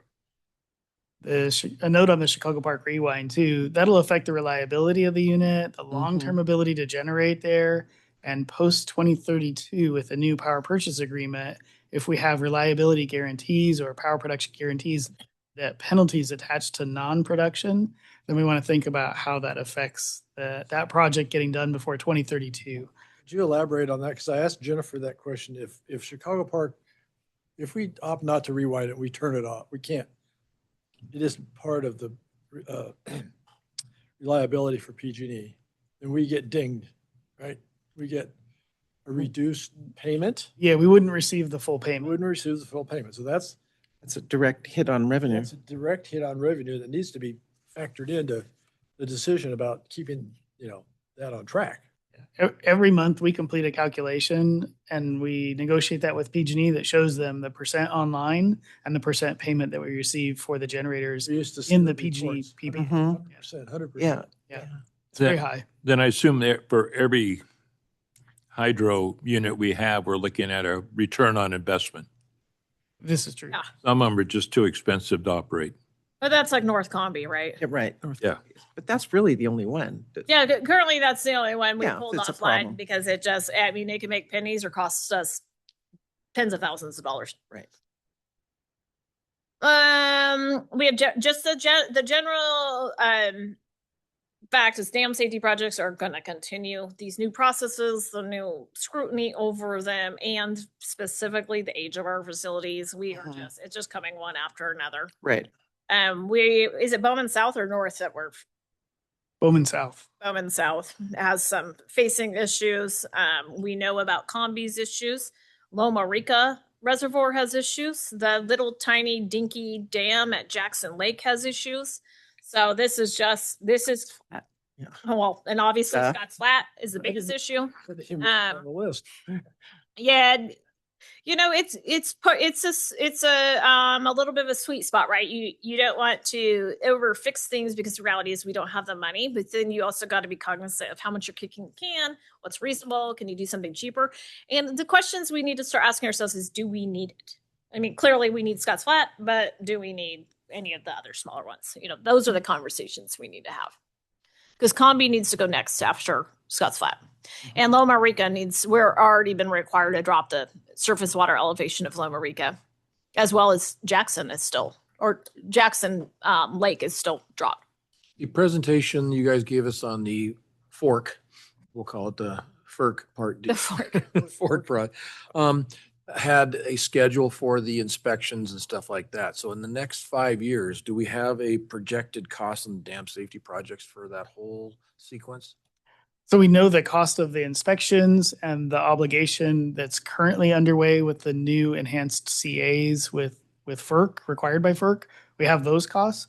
The results of those costs, there'll be recommendations, there'll be other projects and additional studies. We don't have a projection for those. So the first part you do, what is the projection on that, if you don't mind asking? The total cost over the 9-year period was something like, it's like $4.5 million. Yes, let's call it 5. That's for 9 years, though. Is it my understanding also that if you do the inspection this year, that it's going to take several years before you have to actually do the recommendations? Or is that Case by case, each recommendation is different. Often the pattern is that there's a problem. We have to go examine the problem, understand it better, define it. And that's an engineering study that could take 12 months or 18 months. We submit that study to FERC. They review and agree with it. And then we move forward with recommendations for construction or alteration. You also have to go through dam safety, right? Also, is that a concurrent process, or you have to get FERC satisfied, then dam safety? Typically, we keep both regulators informed of any known issues on any of the dams. And that way they can comment or they can articulate if they have concerns about our path forward on those. So if the inspections that are done this year, let's say, we would theoretically really need to start budgeting 3 years out for them or 2 years out for them. It's kind of what I'm trying to get to, is that we obviously are not going to have $100 million worth of, hopefully, dam repairs this year, inspections this year. So I'm just trying to kind of put that into my mindset right now. Yeah, typically there's a 12-month, 18-month window while we're completing an engineering assessment, as we're gathering costs on the assessment or the alternative that's selected. And while FERC's considering agreeing with the recommendation, from a alternatives point of view, we have time to gather funding. We have time to inform our board. We have time to ask where that money will come from and find a source and show where, the cash flow on the project, how that would look. Short of a Colgate situation, what is the typical time that FERC will give us from a identified issue to mandatory repair? So that's a very difficult question to answer because it depends on the subject and it depends on how complex it is and what the risk of the problem is as well. And remember, Colgate had just been repaired. Right. I said short of Colgate, because I'm keeping that one out. Yeah, I mean, there's several ways it could play out. So, for example, with Loma Rica or Jackson, we've dropped the surface water elevation, which, essentially kind of addresses their issue in this interim basis while we're trying to develop a plan and analysis to fix it. So they're satisfied currently. We just have. For a minute. Well, we're still having to move forward with the analysis. But will they, Peter, what's your thoughts on them pushing the schedule? I don't. So as long as we continue to show progress and we show a logical path forward, and there aren't unnecessary delays, FERC agrees with our plan and schedule that we file generally. Yeah, we have to weigh the risks and rewards. I understand that. But one of the guardrails that I'm proposing here is that the rates for this year are based on what we're going to be able to work on or what we have to work on or what we can kick out farther. So that gives a little bit more leeway on the rates. If we can kick things out. Yeah, kick it down the road a little bit and be safe and accomplish our goals and deliver the water, check all those boxes. Yeah, so we're kicking. Combi starts really. Combi's 2031. Yes, and then Loma Rica, we don't even have an agreed upon plan yet. And Jackson, we just dropped this. So we're in the analysis phase. Okay. I just wanted to kind of get in my mind how this all comes. But we have things pop up like Fuller Lake. Right. Any new word on that? Oh, We're still waiting. That's down the bottom list. No, I mean, it might be this year. I know, but it's on Yeah. here still. We haven't no. got to Yeah, it. Chris, I think we're not done here yet. Yep. Oh, I must have went forward. It was me. Yeah. Yeah, thank you. So $28 million rough revenue for hydro. What percentage rough percentage do you set aside for the CIP every year, specifically for hydro? So How much is operations? How much is CIP? yeah, so the $28 million. So the the operating budget in. We're running right around, it depends year by year. Yeah, we cut it this year. So 4 to 6 million is a typical capital hydro budget without massive projects. And so for 2017, I'm sorry, not 2017. Wow, I just lost 10 years. 2027 through 31, the 5 years that we're talking about on the Prop 218. How much of that 4 to 5 million in CIP are you guys attributing to these programs up here? Are any of the items that you put up here Those are not in in the 5 years? Those are not in the rates. These are. There are other smaller CIP stuff, building out the new building and so on, would make up the In the 4 to rates? 5. Oh, no. This is just hydro. Not in the rates. I'm talking just hydro. Oh, there's. What I'm getting at, just to be transparent, is That's flat.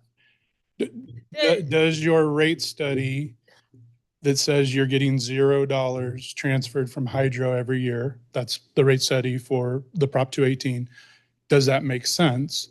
Or can some of these programs that make up your 4 to 5 million in CIP get pushed out and that money would be transferred over? Yeah, and that's the conversation we're having, right? So some of these are in the 10-year outlook for hydro. And so I would say. Well, you just said none of these are in the 5 year. I thought you were referencing the Prop 218. No. Water So capital. In the hydro CIP, Yes. are any of these in the 5 year? Yeah. Mhm. All of those are in it. Except for the pinstock linings isn't in it. You said Combi's 2031. Yeah, so that's the 5th year. 5th year. Yeah. Okay. So Combi's in it. The pinstock linings is a newer thing that is not in it. Chicago Park Rewind is in the 5 and 10 year. The transformer is in the 5 year. The other kind of dam safety projects is a general item. 8.5 Miles Side is in the 5 year. Bowman South Dam repairs is in the 5 year. Kind of this Rollins larger Part 12D, that's unknown still. That's being done right now. We are working on looking at some opportunities to either remove sediment, or those are not in there. And then the Fuller thing, we have no idea. It's not our facility. We're waiting to hear from PG&E. It's a dam safety issue they're dealing with that might require us to reroute water. Okay, I appreciate that. It'd be nice to have that written Like what's in the 5 That's- years and what federal funds, state funds, other external funds you have identified that would offset some of those projects? Just so that we can see, well, if we move this or we found funds for that project, maybe that money could be transferred over in that given year for water. Okay, so we've already, here, let's go to the next slide. This will be helpful. I wanted to get the dollar amounts on those first. Yeah, Okay. on the rest of these. So without like burning everyone's brain up, Well, and also look at page 49 to 50 on the cost of service study. Mhm. That has like 29 million or 31 million in 2027, 2028, about the same, and the projects are identified. okay, so this Yeah, for one. for water. So this, Oh, I let think me just answer the questions and let's talk about what we're talking about. Yes. Because I think I've already answered your question. So at the end of, when we look at projections for hydro and fund balances and reserves, we do see over the 5-year rate period a decline in reserves for hydropower based off of our current projections. But in 2032, we will have around $40 million left in reserves. So remember, this is without FERC license though. So you have $40 million you could kind of take a look at that if you wanted to utilize it.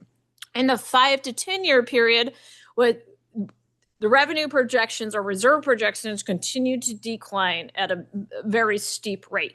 The reason being is we don't have any large escalation of revenues coming in because of the PPA that is expiring. So we don't want to make a huge speculation.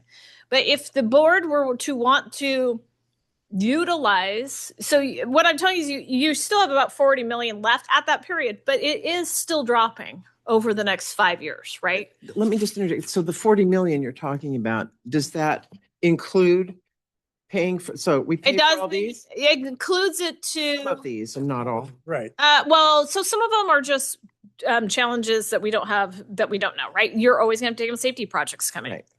They're not on their list right now, but could they come? Yes. It's done, isn't it? No, 8.5 mile slide is not done. It's not done. Bowman South Dam repairs are going, you're going through Rollins Part 12D now. We don't know what's going to come about that. And Fuller, we don't know what's going to happen. The point of this slide is that there are things we don't know. Right. So if the board were to choose to utilize reserves, you could theoretically kind of look at that 40 million. However, we are projecting that 40 million of reserves to continue to decrease over the next 5-year period. Mhm. So in the 6 through 10 years of a 10-year lookout, you would essentially be taking money from the FERC reserve, Mhm. right? We all know what that big risk is. The FERC My license. question about that, you talked about front end loading on the FERC. If the license was issued, then we'd have some immediate projects we'd have to do. It's primarily the big gauging requirements. There's big gauging stations that have to be installed so that we can substantiate that we're We have a making our in-stream flows. idea of the magnitude for cost for those. Thank you. Well, that was my question. Yeah. The 5 and 10 year period. Yeah. Yeah. So I'm looking at shit. Oh, yeah, I'm letting him have his. Yeah, we could do a further deep dive on it. All right. What's always hard is we don't know when the FERC licenses coming. FERC is it's a black box. Well, I'm speculating. I think it should be, next 3 to 5 years, but. But if it's not in the discussion right now, then we have to keep that. So this is the thing you would do, right? If the FERC license came and we spent our money, we're just going to go back and plead poor and try to get it moved. And I mean, Andy could speak to what would happen if we don't meet our FERC commitments. They'd put you on a time schedule order, right? Yeah, we would develop a plan and schedule for compliance with the FERC license. The license would be issued. They would threaten various strategies to get us to comply, and we would say we can't comply, but we're willing to comply on this schedule. So And we just keep doing that. So that you would just Just keep doing- pushing that. Speaking to the impending FERC, we hear that a lot. Is there an opportunity to finance that similar to the initial bond? Can you finance that FERC and then pay it off similar to how we paid off the original Yuba Bear project? Yeah, of course you could. I always recommend though that you can bond whatever you want to bond, right? You just have to demonstrate that you can pay it back. I always caution agencies because I've seen it become a disaster of bonding for nickels and dime projects. If there's big items you could pick off in there, yes, because it is when you receive bond funds, it's not your money. You have to account for in very specific mannerisms, and when it's all nickel and dime stuff, it can get not good. So yes, you can bond for it, but when we look at bonding, we're already looking at bonding. So if we do bond, it's always a question of how much debt coverage do we still have? How much debt service are we paying? Those are the questions. But could you theoretically bond? Yeah. I could just sneak in here for just a second. I got to get my head around this. We could have potentially 40 million in reserves. What is the potential FERC license? I heard it earlier today, but I forgot. What is that number? When is it coming? No. What would that dollar amount be? Probably in the ballpark range of. In the next 10 years, I think you're probably, we'd start trying to push everything out. It's the gauging station. So I would think probably 20 million, maybe. 20 million in the first 5 years. But that No doesn't way, include the way 4Es. higher. Yeah, it doesn't include the 4Es. But I'm talking about just the gauging stations and then trying to just Well, push. but his question was, how much is the FERC Oh. license stuff? And so it isn't just the gauging stations, it's The gauging stations are part of the 4E conditions. Right. Those are the first ones that are, oh yeah, you're starting all those plans. You have other obligations that are not infrastructure related, but they are related to development of a variety of plans. Understood, Plans and yeah. plans. So Yeah, those all go in the 20 beginning. million feels like that's way understated. That's my, And it certainly could be, that would be me trying to skimp by with. So the term, I know. but if we're basically looking at the first 5 years and pushing things out, are we looking at a 40 million or an $80 million FERC cost?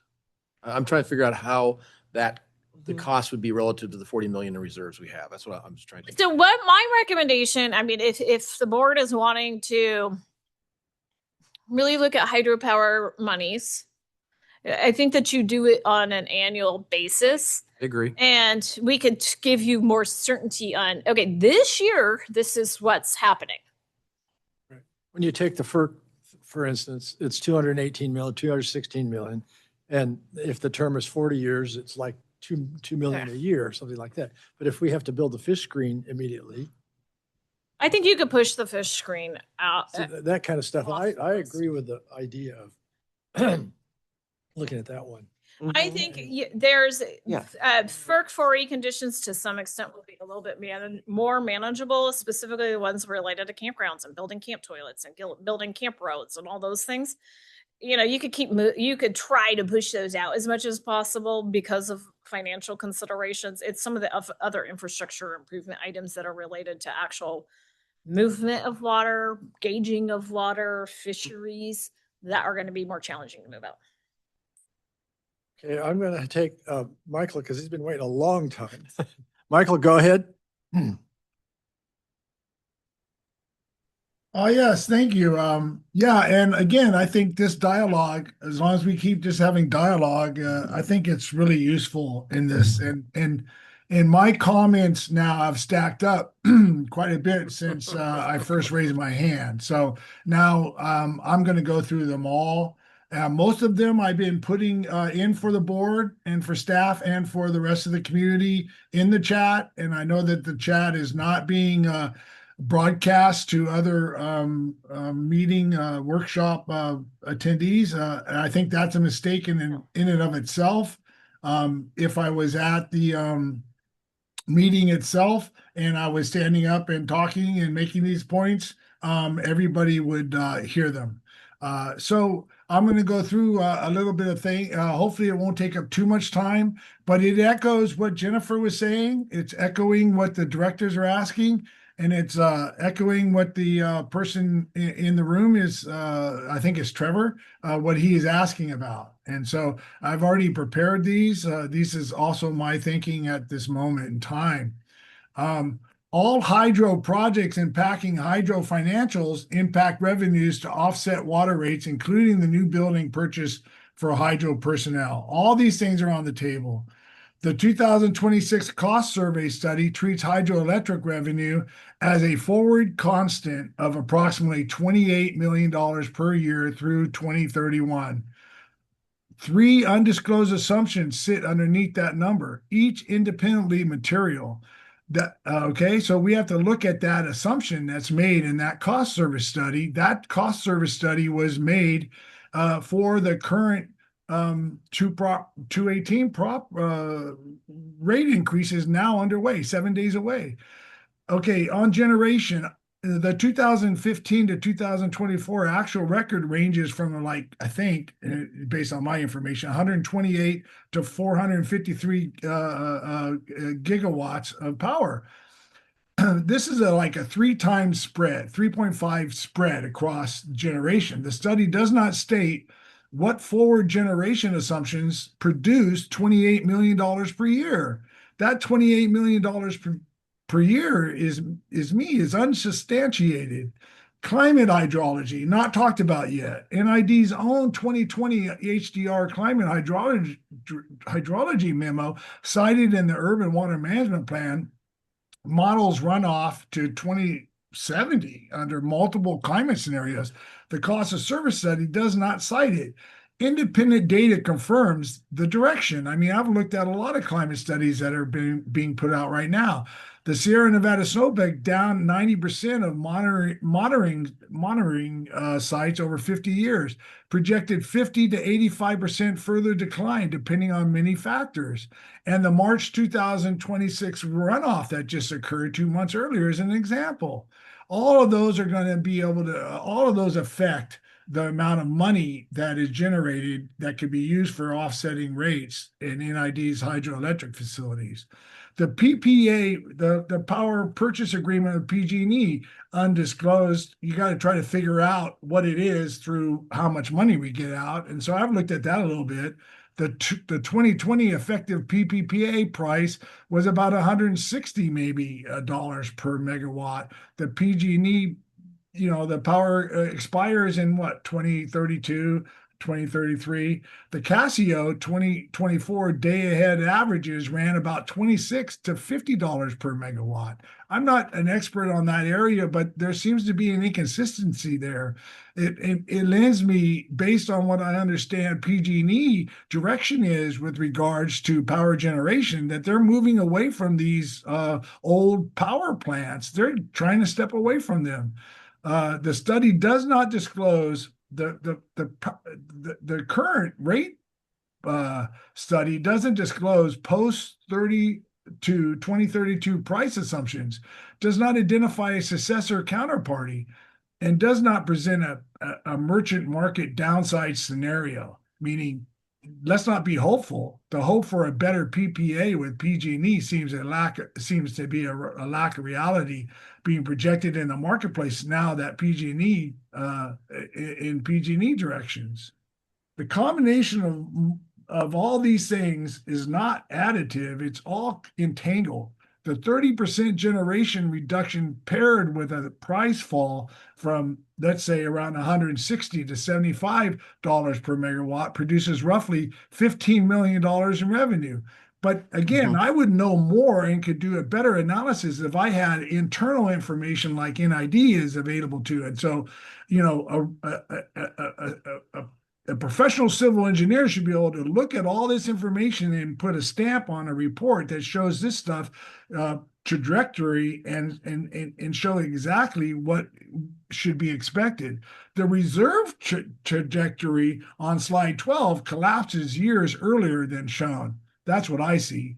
And yet the public and the directors are raising rates without the understanding or developing a week before 218 prop raising. This is really crazy. In fact, this might be a reason why legally you'll fail on your Prop 218. And I'll write that up and send it in for the Prop 218 protest. The combination, the demand before May 27 hearing, NID is asked to produce one matrix. That's what I'm asking. Rows are the power purchase agreement prices at 50, 75, 100, $125 per megawatt. Columns are generated under a historical mean. The HDR mid-century and the HDR end-of-century climate scenarios, each cell shows annual net hydroelectric revenue, and the year reserves fall below the 63 million policy minimum. The matrix should be signed by a California professional engineer accepting responsible charge. The directors need information that's prepared in a way in which you can make good decisions for our next. It's not a question of whether or not we're going to raise rates. We're going to raise rates. It's not a question of whether the ratepayers own the hydroelectric facilities. We own it. If it's not up to debate whether or not the budget falls below required money, the ratepayers are going to pony up the money to keep the hydroelectric running. I mean, those are givens. So without the matrix, the rate structure presented on May 27 rests on 3 undisclosed assumptions that NID's own commissioned climate work does not support. So I'm seeing lots of inconsistencies, and it's not good. Thank you, Michael. All right, so Yeah. I'll address a couple of those items Please before do. it gets Yeah, all please. caught up and, Yes. Yeah. Get those in writing because. He that was said he a lot- that was had a it. lot of words. yeah, but essentially, many things that were stated weren't accurate. So we do long-term projections. I think what people, what is a little bit challenging and is part of how the business works, right? Is we do a lot of work consistently all the time before the board to talk about money, to talk about projections, talk about 10-year capital programs. We look at projections moving forward. It's very difficult to make speculative projections what happens after the power purchase agreement, and it would be fairly irresponsible to like come back and say we're going to make money hand over fist when that could likely not be true. Within the 5-year rate period, I do not feel that we have a huge risk of large climate change issues. We could have a period of drought. We are hearing, that there is an El Nino coming, but we'll continue to manage those. And that's what even we can utilize the reserves for, right? Is to kind of address those issues. So although I appreciate Michael's input, I do think a lot of it is lacking context or maybe not having information from not participating in meetings. But as far as the Prop 218 process, the cost of service study is a thorough analysis, and it's based off of real projections on water use. So I'm confident in its ability to substantiate the rates. Comment, or Peter, could you comment on our power purchase agreement? We're not selling power, we're providing standby. There's a difference, right? We are being paid for standby underneath the We're not large sell- power we're not- purchase agreement. We're not on the market selling power. So we don't perform scheduling coordination. I felt that's services. where he was going with that discussion, that we're not, Today, under the current power purchase agreement with PG&E yeah.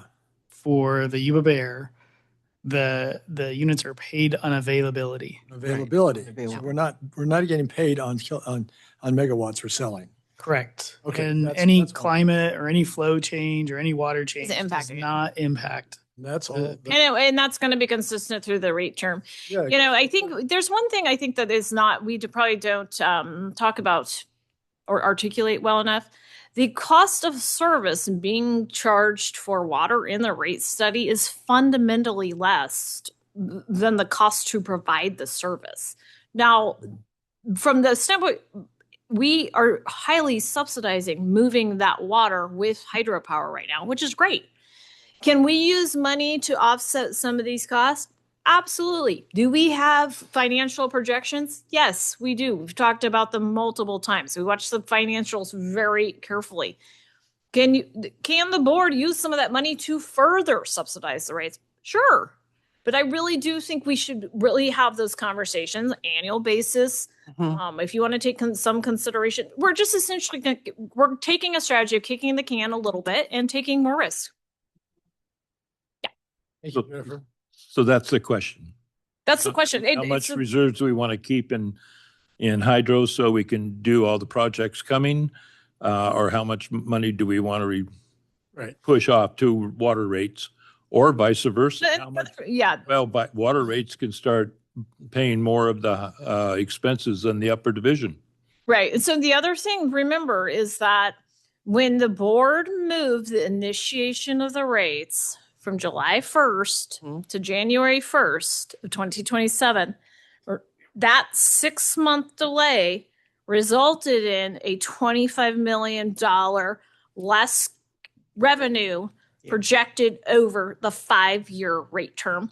And it's unfortunate because, if you actually did it in the method, still implemented the rates July 1st, but did a lower percentage, you probably wouldn't be.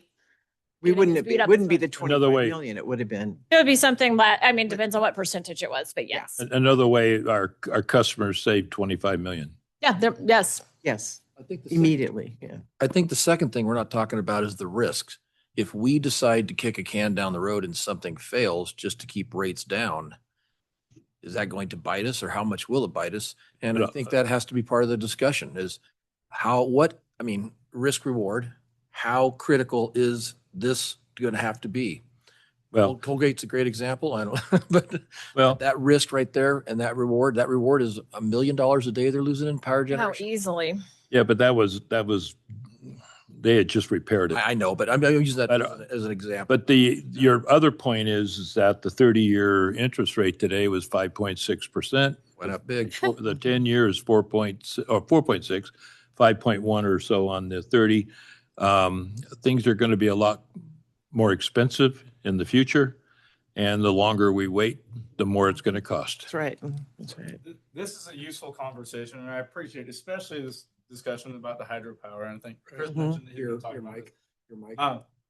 Yeah. I'm sorry. Usually people tell me I speak too loudly anyways. So what I was saying, I appreciate this conversation, and it's very useful. We can't have this conversation. We should have had this conversation probably a year previous. So the timing is super unfortunate because we can't look at this project right here outside of our impending rate increase. So we can't divorce those two. It would have been useful had we gone through this previously and we had more buy-in from our ratepayers. And so we got Mr. Ross calling, and maybe some of his motivation is the rate increase. And I don't know his particular story, but he can't be part of this discussion without that rate increase in the background. And we can't have this conversation here without the rate increase in the background. So it's a very useful, I appreciate it. I think we should revisit this annually. Mm-hmm. We are. We do. I think we're going to be revisiting this in July. Also, this Well, conversation great. is not new. So we talk about every year. We talk about the reserves. We talk about how much money. We go specifically through all of the money. And the depth is very much appreciated. Yeah. And the CIP, we go through that. We're just bringing it up again so that because there's been a lot of questions and just a lot of misinformation out there. There's nobody on staff that likes raising rates, likes any of it. Our job is to look and go, okay, what do we know? What is factual? What can we project? What part of that is speculation? And then come back with a recommendation. I wholeheartedly understand the impacts on the ratepayers. I actually am kind of a sap when it comes to other people. It makes me feel bad when they're struggling. But at the same time, I feel really bad if we can't deliver water. I have to be focused on delivering water. Does that mean that you guys cannot use some of this? You can. There's just a risk to it. I think that we continue what we've been doing is we look at the financial projections on an annual basis. Mm-hmm. That's when we have a better handle on real numbers, and we start saying, okay, we have a better handle for this year. I know what happened with this last year. I know what is actually going to happen when, and we start making decisions.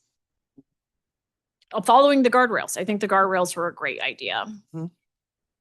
I think Trevor's been waiting for a long time. Yeah, go ahead, Trevor. Were you staring and burning your eyes into my head? I can feel it. I'm a patient man. My wife would argue. Okay, so if we go back to what we were talking about, the FERC relicensing and the associated money that was held for that. So I believe this process started in 2013. Work relicensing? Yes. They started saving money before that already. Yes. I mean, I would. And then in some number of years, starting before that, up until the loans that we talked about earlier, this fund was, I don't know, it's not fund's not the right word, reserve for specifically for the FERC relicensings, now at about 34 million. 35 million. Okay. Yeah, I just wanted to isolate that from the projection of 40 million total for hydro that we were talking about. And those monies are invested and are making somewhere between 1% and 3% a year. Yeah, it's something higher than that, but Yeah. So the timeline's kind of like we've been waiting since 2013. We have 35 million set aside for this, and it's basically not making money. It's losing money compared to inflation today. So. Yeah. It's still making more money than inflation. I think that our investments last quarterly report, what were they running at? 5.5? Yeah, And since you're- 2013 the over the LAIF time. rate. Yeah, the LAIF rate is lower. That's that 3 to 4%. That's the local agency investment fund. It's a little bit different. So I guess my conjecture is if some of these CIP items, hydro CIP items that may be less risky or could be pushed out outside of the 5-year 218 process that we're doing for water, that money and some of these reserves could be used to help lower the 12.5% to some more manageable number. You could, but it's the risk, right? That's what I'm saying. It's always a risk. I mean, the reserves are subject to the board approvals for use. And could you use some of them? Yes, but you do have obligations and risks ahead of you. Jennifer, I want to jump in for just a second and clarify on FERC too. So there are FERC relicensing costs. Those are already sunk costs that were expended in the 2013 timeframe to do the preliminary work to procure a new license. We're operating on an annual renewal license on the old original license today. The new license conditions, the 4E conditions that Jennifer mentioned earlier, those are distinct costs that we're holding reserves for future when the new license is issued for new license implementation. So I think that's what Trevor was referring to when he asked about the reserves that are being held for FERC relicensing. It's not for FERC relicensing, it's for a new FERC license. Correct. Just want to make sure that that's clear. As far as the risk assessment and things go, as everyone probably knows my mantra by now, which is plan for the worst, hope for the best. Hoping for the best here is making, maybe possibly using reserves. Hoping for the best, in my opinion, is to make sure we know what's coming in and what we possibly can bring in and things of that nature. But planning for the worst is we have something go really wrong. And I like the idea of us setting those rates every year. It's one of the guardrails. And at that point in time, hopefully we will know what we can reduce things to. And I would love to have it down as low as possible, but I am nervous. I'm for using some of the reserves, but I don't want to take those to a point where we get ourselves in trouble. And that's kind of why I'm asking for numbers here and stuff like that. But I want to make sure that we don't have to shut down a section of the district because a canal breaks and we don't have the reserves to take care of it because we didn't set it up properly. Unfortunately, one area of my district and one area of your district are probably the most expensive ones, the Western Placer County, Western Nevada County, and they might be the first to go down if something goes crazy. And I don't want to see that happen. So I want to make sure we're protected from that. But I am fully willing to use reserves. I just want to make sure that I know what is safe, if that makes sense. Yeah, one of the challenges is that, and it has to be calculated, is say, for example, we go, okay, this year to really alleviate the 2027 increase, we're going to offset it by $5 million. Okay, but remember that $5 million, that offset, that percentage decrease impacts the whole rest of the rate term. So it's not just 5 million, right? It's something a whole lot more than 5 million. So if you go from 12.5%, you can do that, but that's the mindset we have to look at is I have to go, okay, I want to move 5 million, but I'm really looking at needing about 17 from hydro. we've asked staff as a board to investigate options for the 2032, what happens there. Mhm. And I won't use the term that everyone is getting upset about, but if we can sell. Out. I have enough going on and enough mad people. Please say it ever. Well, I think it's, I don't know if it's your area, Trevor, that there's 50,000 people in Nevada losing power because all of the power is being sold to data centers coming up here pretty soon. Oh, that was the word. Oh, it is the California side. Okay. So there's huge, like I say, they're projecting because of all this issue that they need 3 times as much energy as we're going to be producing here in a couple of years. If we look at these alternatives for out of the box sales and start that now, we can build that into our rates each year, et cetera. If we can say, hey, Powerhouse X, we're going to put something behind the meter and we're going to make 3 to 4 times what we could out on, in retail. And I don't know. I just want to be proactive and make sure that we can take care of some of this. To follow up, I mean, we're getting what, 2.6 to 5 cents a kilowatt hour right now?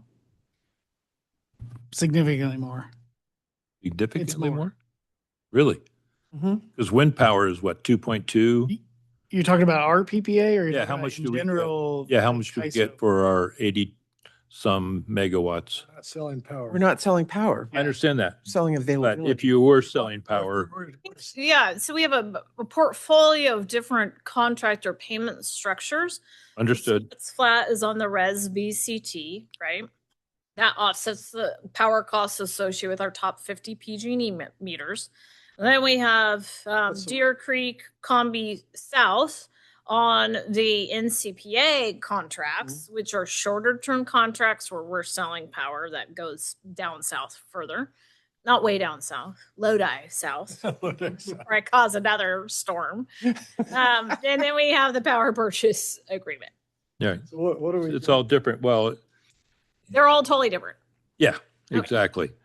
And California imports half of their energy now, and it's going to be importing a whole lot more to keep it going. Hydro reserves can help pay down the water rates, but maybe in a year or two, water rates are going to have to go much higher to help pay off hydro. Yeah, I mean, that would be Yeah. the fear, right? Yeah, And that's the question we're faced with. Going back the other way. And so we're going to be a yo-yo or a pendulum. And we set these reserves on hydro for a reason. And we know we have a lot of expenses coming up in hydro. Hydro's already subsidizing the water rates by taking care of the upper division. So my direction would be that we leave them for now. And then we address them yearly under the guardrails.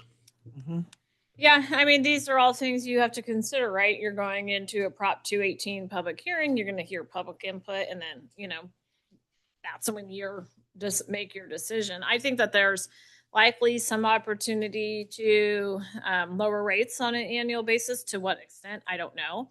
One of the things that people also don't realize, we make the little adjustments now, right? They impact every future year. We're not, if we transfer $5 million and drop the percentage increase, it reduces the amount of revenue over the whole rate period. And when I start looking at numbers, because I'm always trying to find ways, okay, let's try to do this and this to see if we can't lower the numbers, it starts kicking up the outer year rates. Just from a projection basis, the 5 through 10, they're not, or 6 through 10, they're not part of the rate study, but we look at them to see if we're going to have a huge swing. And every time, we make these little moves, we do start kicking those outer years out. The problem is all of the work coming at us. And water's down in the water division, it's fairly stable with the exception of the treatment plants. There are some siphons that are degrading, that are causing delivery problems, culvert crossings, all of the kind of more normal things that we can kind of define, but we do have pipes breaking all the time. What's more unknown is the upper division. Right. And our guys do a great job operating, maintaining, fixing, repairing our community water system. But it's so old it's going to be a lot cheaper to replace a bunch of it. And we need to start doing that now. You have to also realize that the 12.5% water rate increase was based on a 4% inflation. We're above that now. Or, well, they said 3.8, but that's not in construction. That is in just general, It's like eggs and general, milk. you know, go down and buy whatever from whatever store.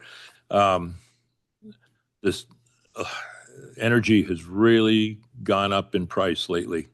And that is what we run on. Energy drives this district, everything we do. And that means the concrete, the pipe, everything. So 12.5% was based on 4% inflation to generate a certain amount of money. And we're above 4% now.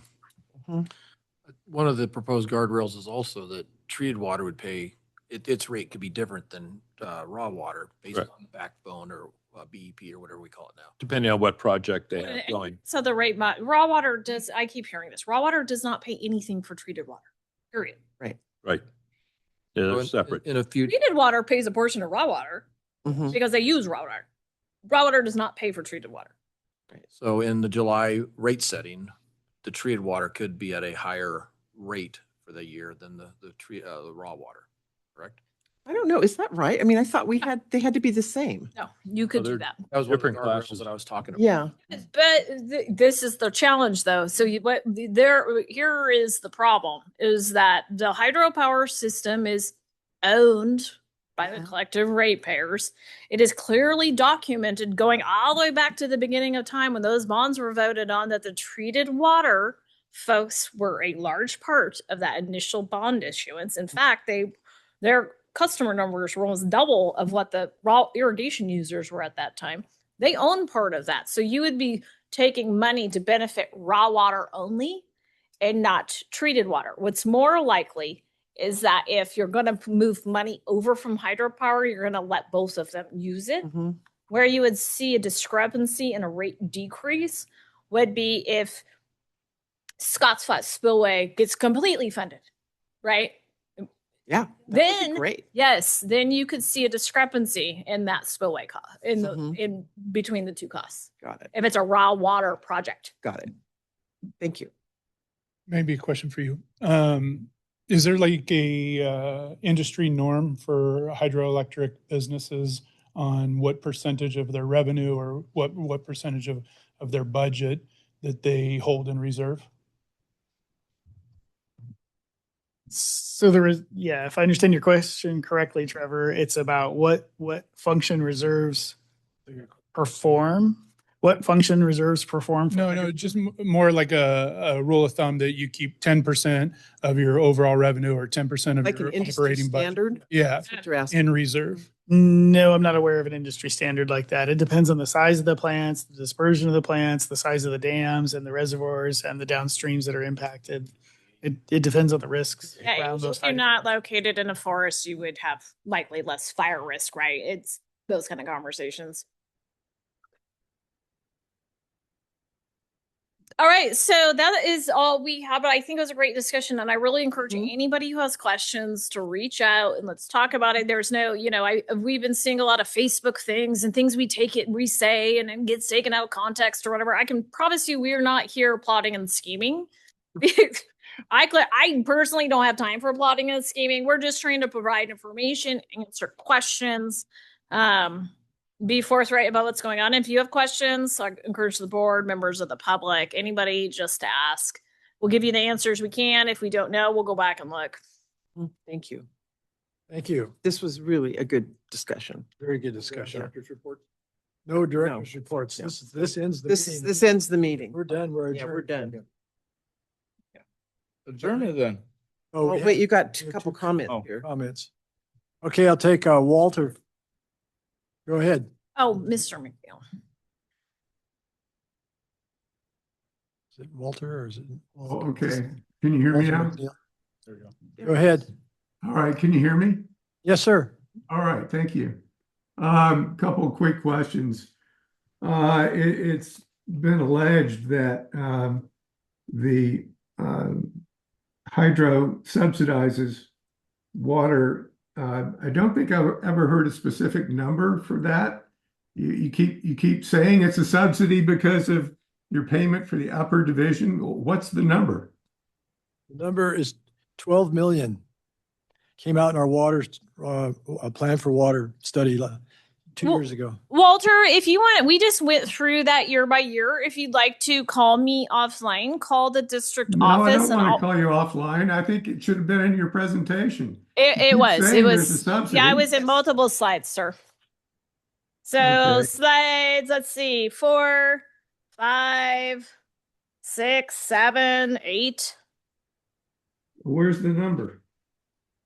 It fluctuates every single year. So that is why I went through the analysis. That's why you didn't give us a number. Okay. I have an issue with what you claim to be the overhead or cap or administrative costs of hydro.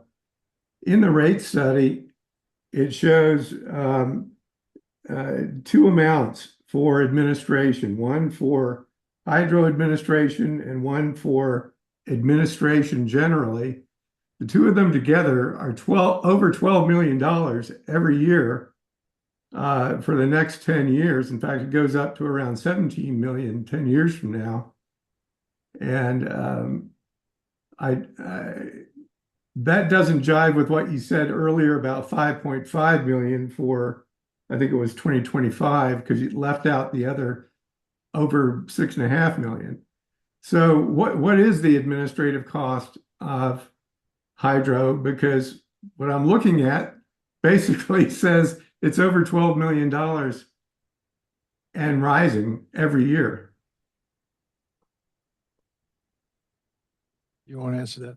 Yeah. So that's not the topic of this presentation, but yeah, I'm not exactly sure what you're looking at, but it sounds like you're conflating. There's a hydro administration, which is actually housed in the hydro department. And then there's internal services administration, which is in Fund 70. So, but if you want me to walk through it, of the rate study.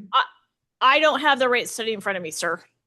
Yeah, well, there's an operating cost analysis in the study, which is really what you should have been talking about here, because it shows all these costs and expenses, including payment for capital expenditures.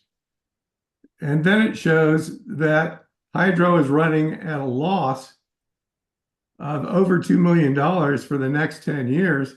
In fact, over 10 years, the total loss is over $24 million.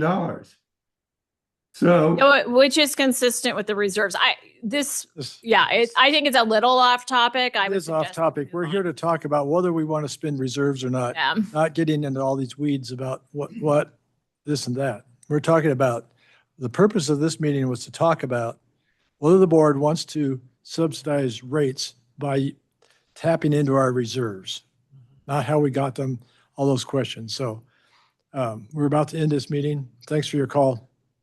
Michael, can you keep it short, please?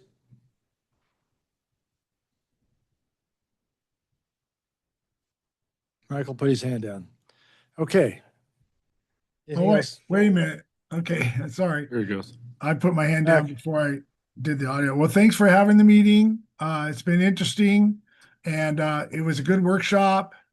And I think the HDR estimates totals the $216 million over 40 years, to answer Trevor. And I think the first period, high cost period, estimated about 20%, which was like $42.5 million for that first period. I think that's across 4 years. You could average that, but it's going to be uploaded in the first years. So the revenue, the reserves should look at that HDR estimate totals and what's going to happen first when FERC is enacted. And maybe that gets updated for the directors so that you understand what, if any, reserves could be used or not. I think that should be looked at. And so thanks a lot. Thanks for having the meeting. Thanks for calling. Okay, meeting's adjourned.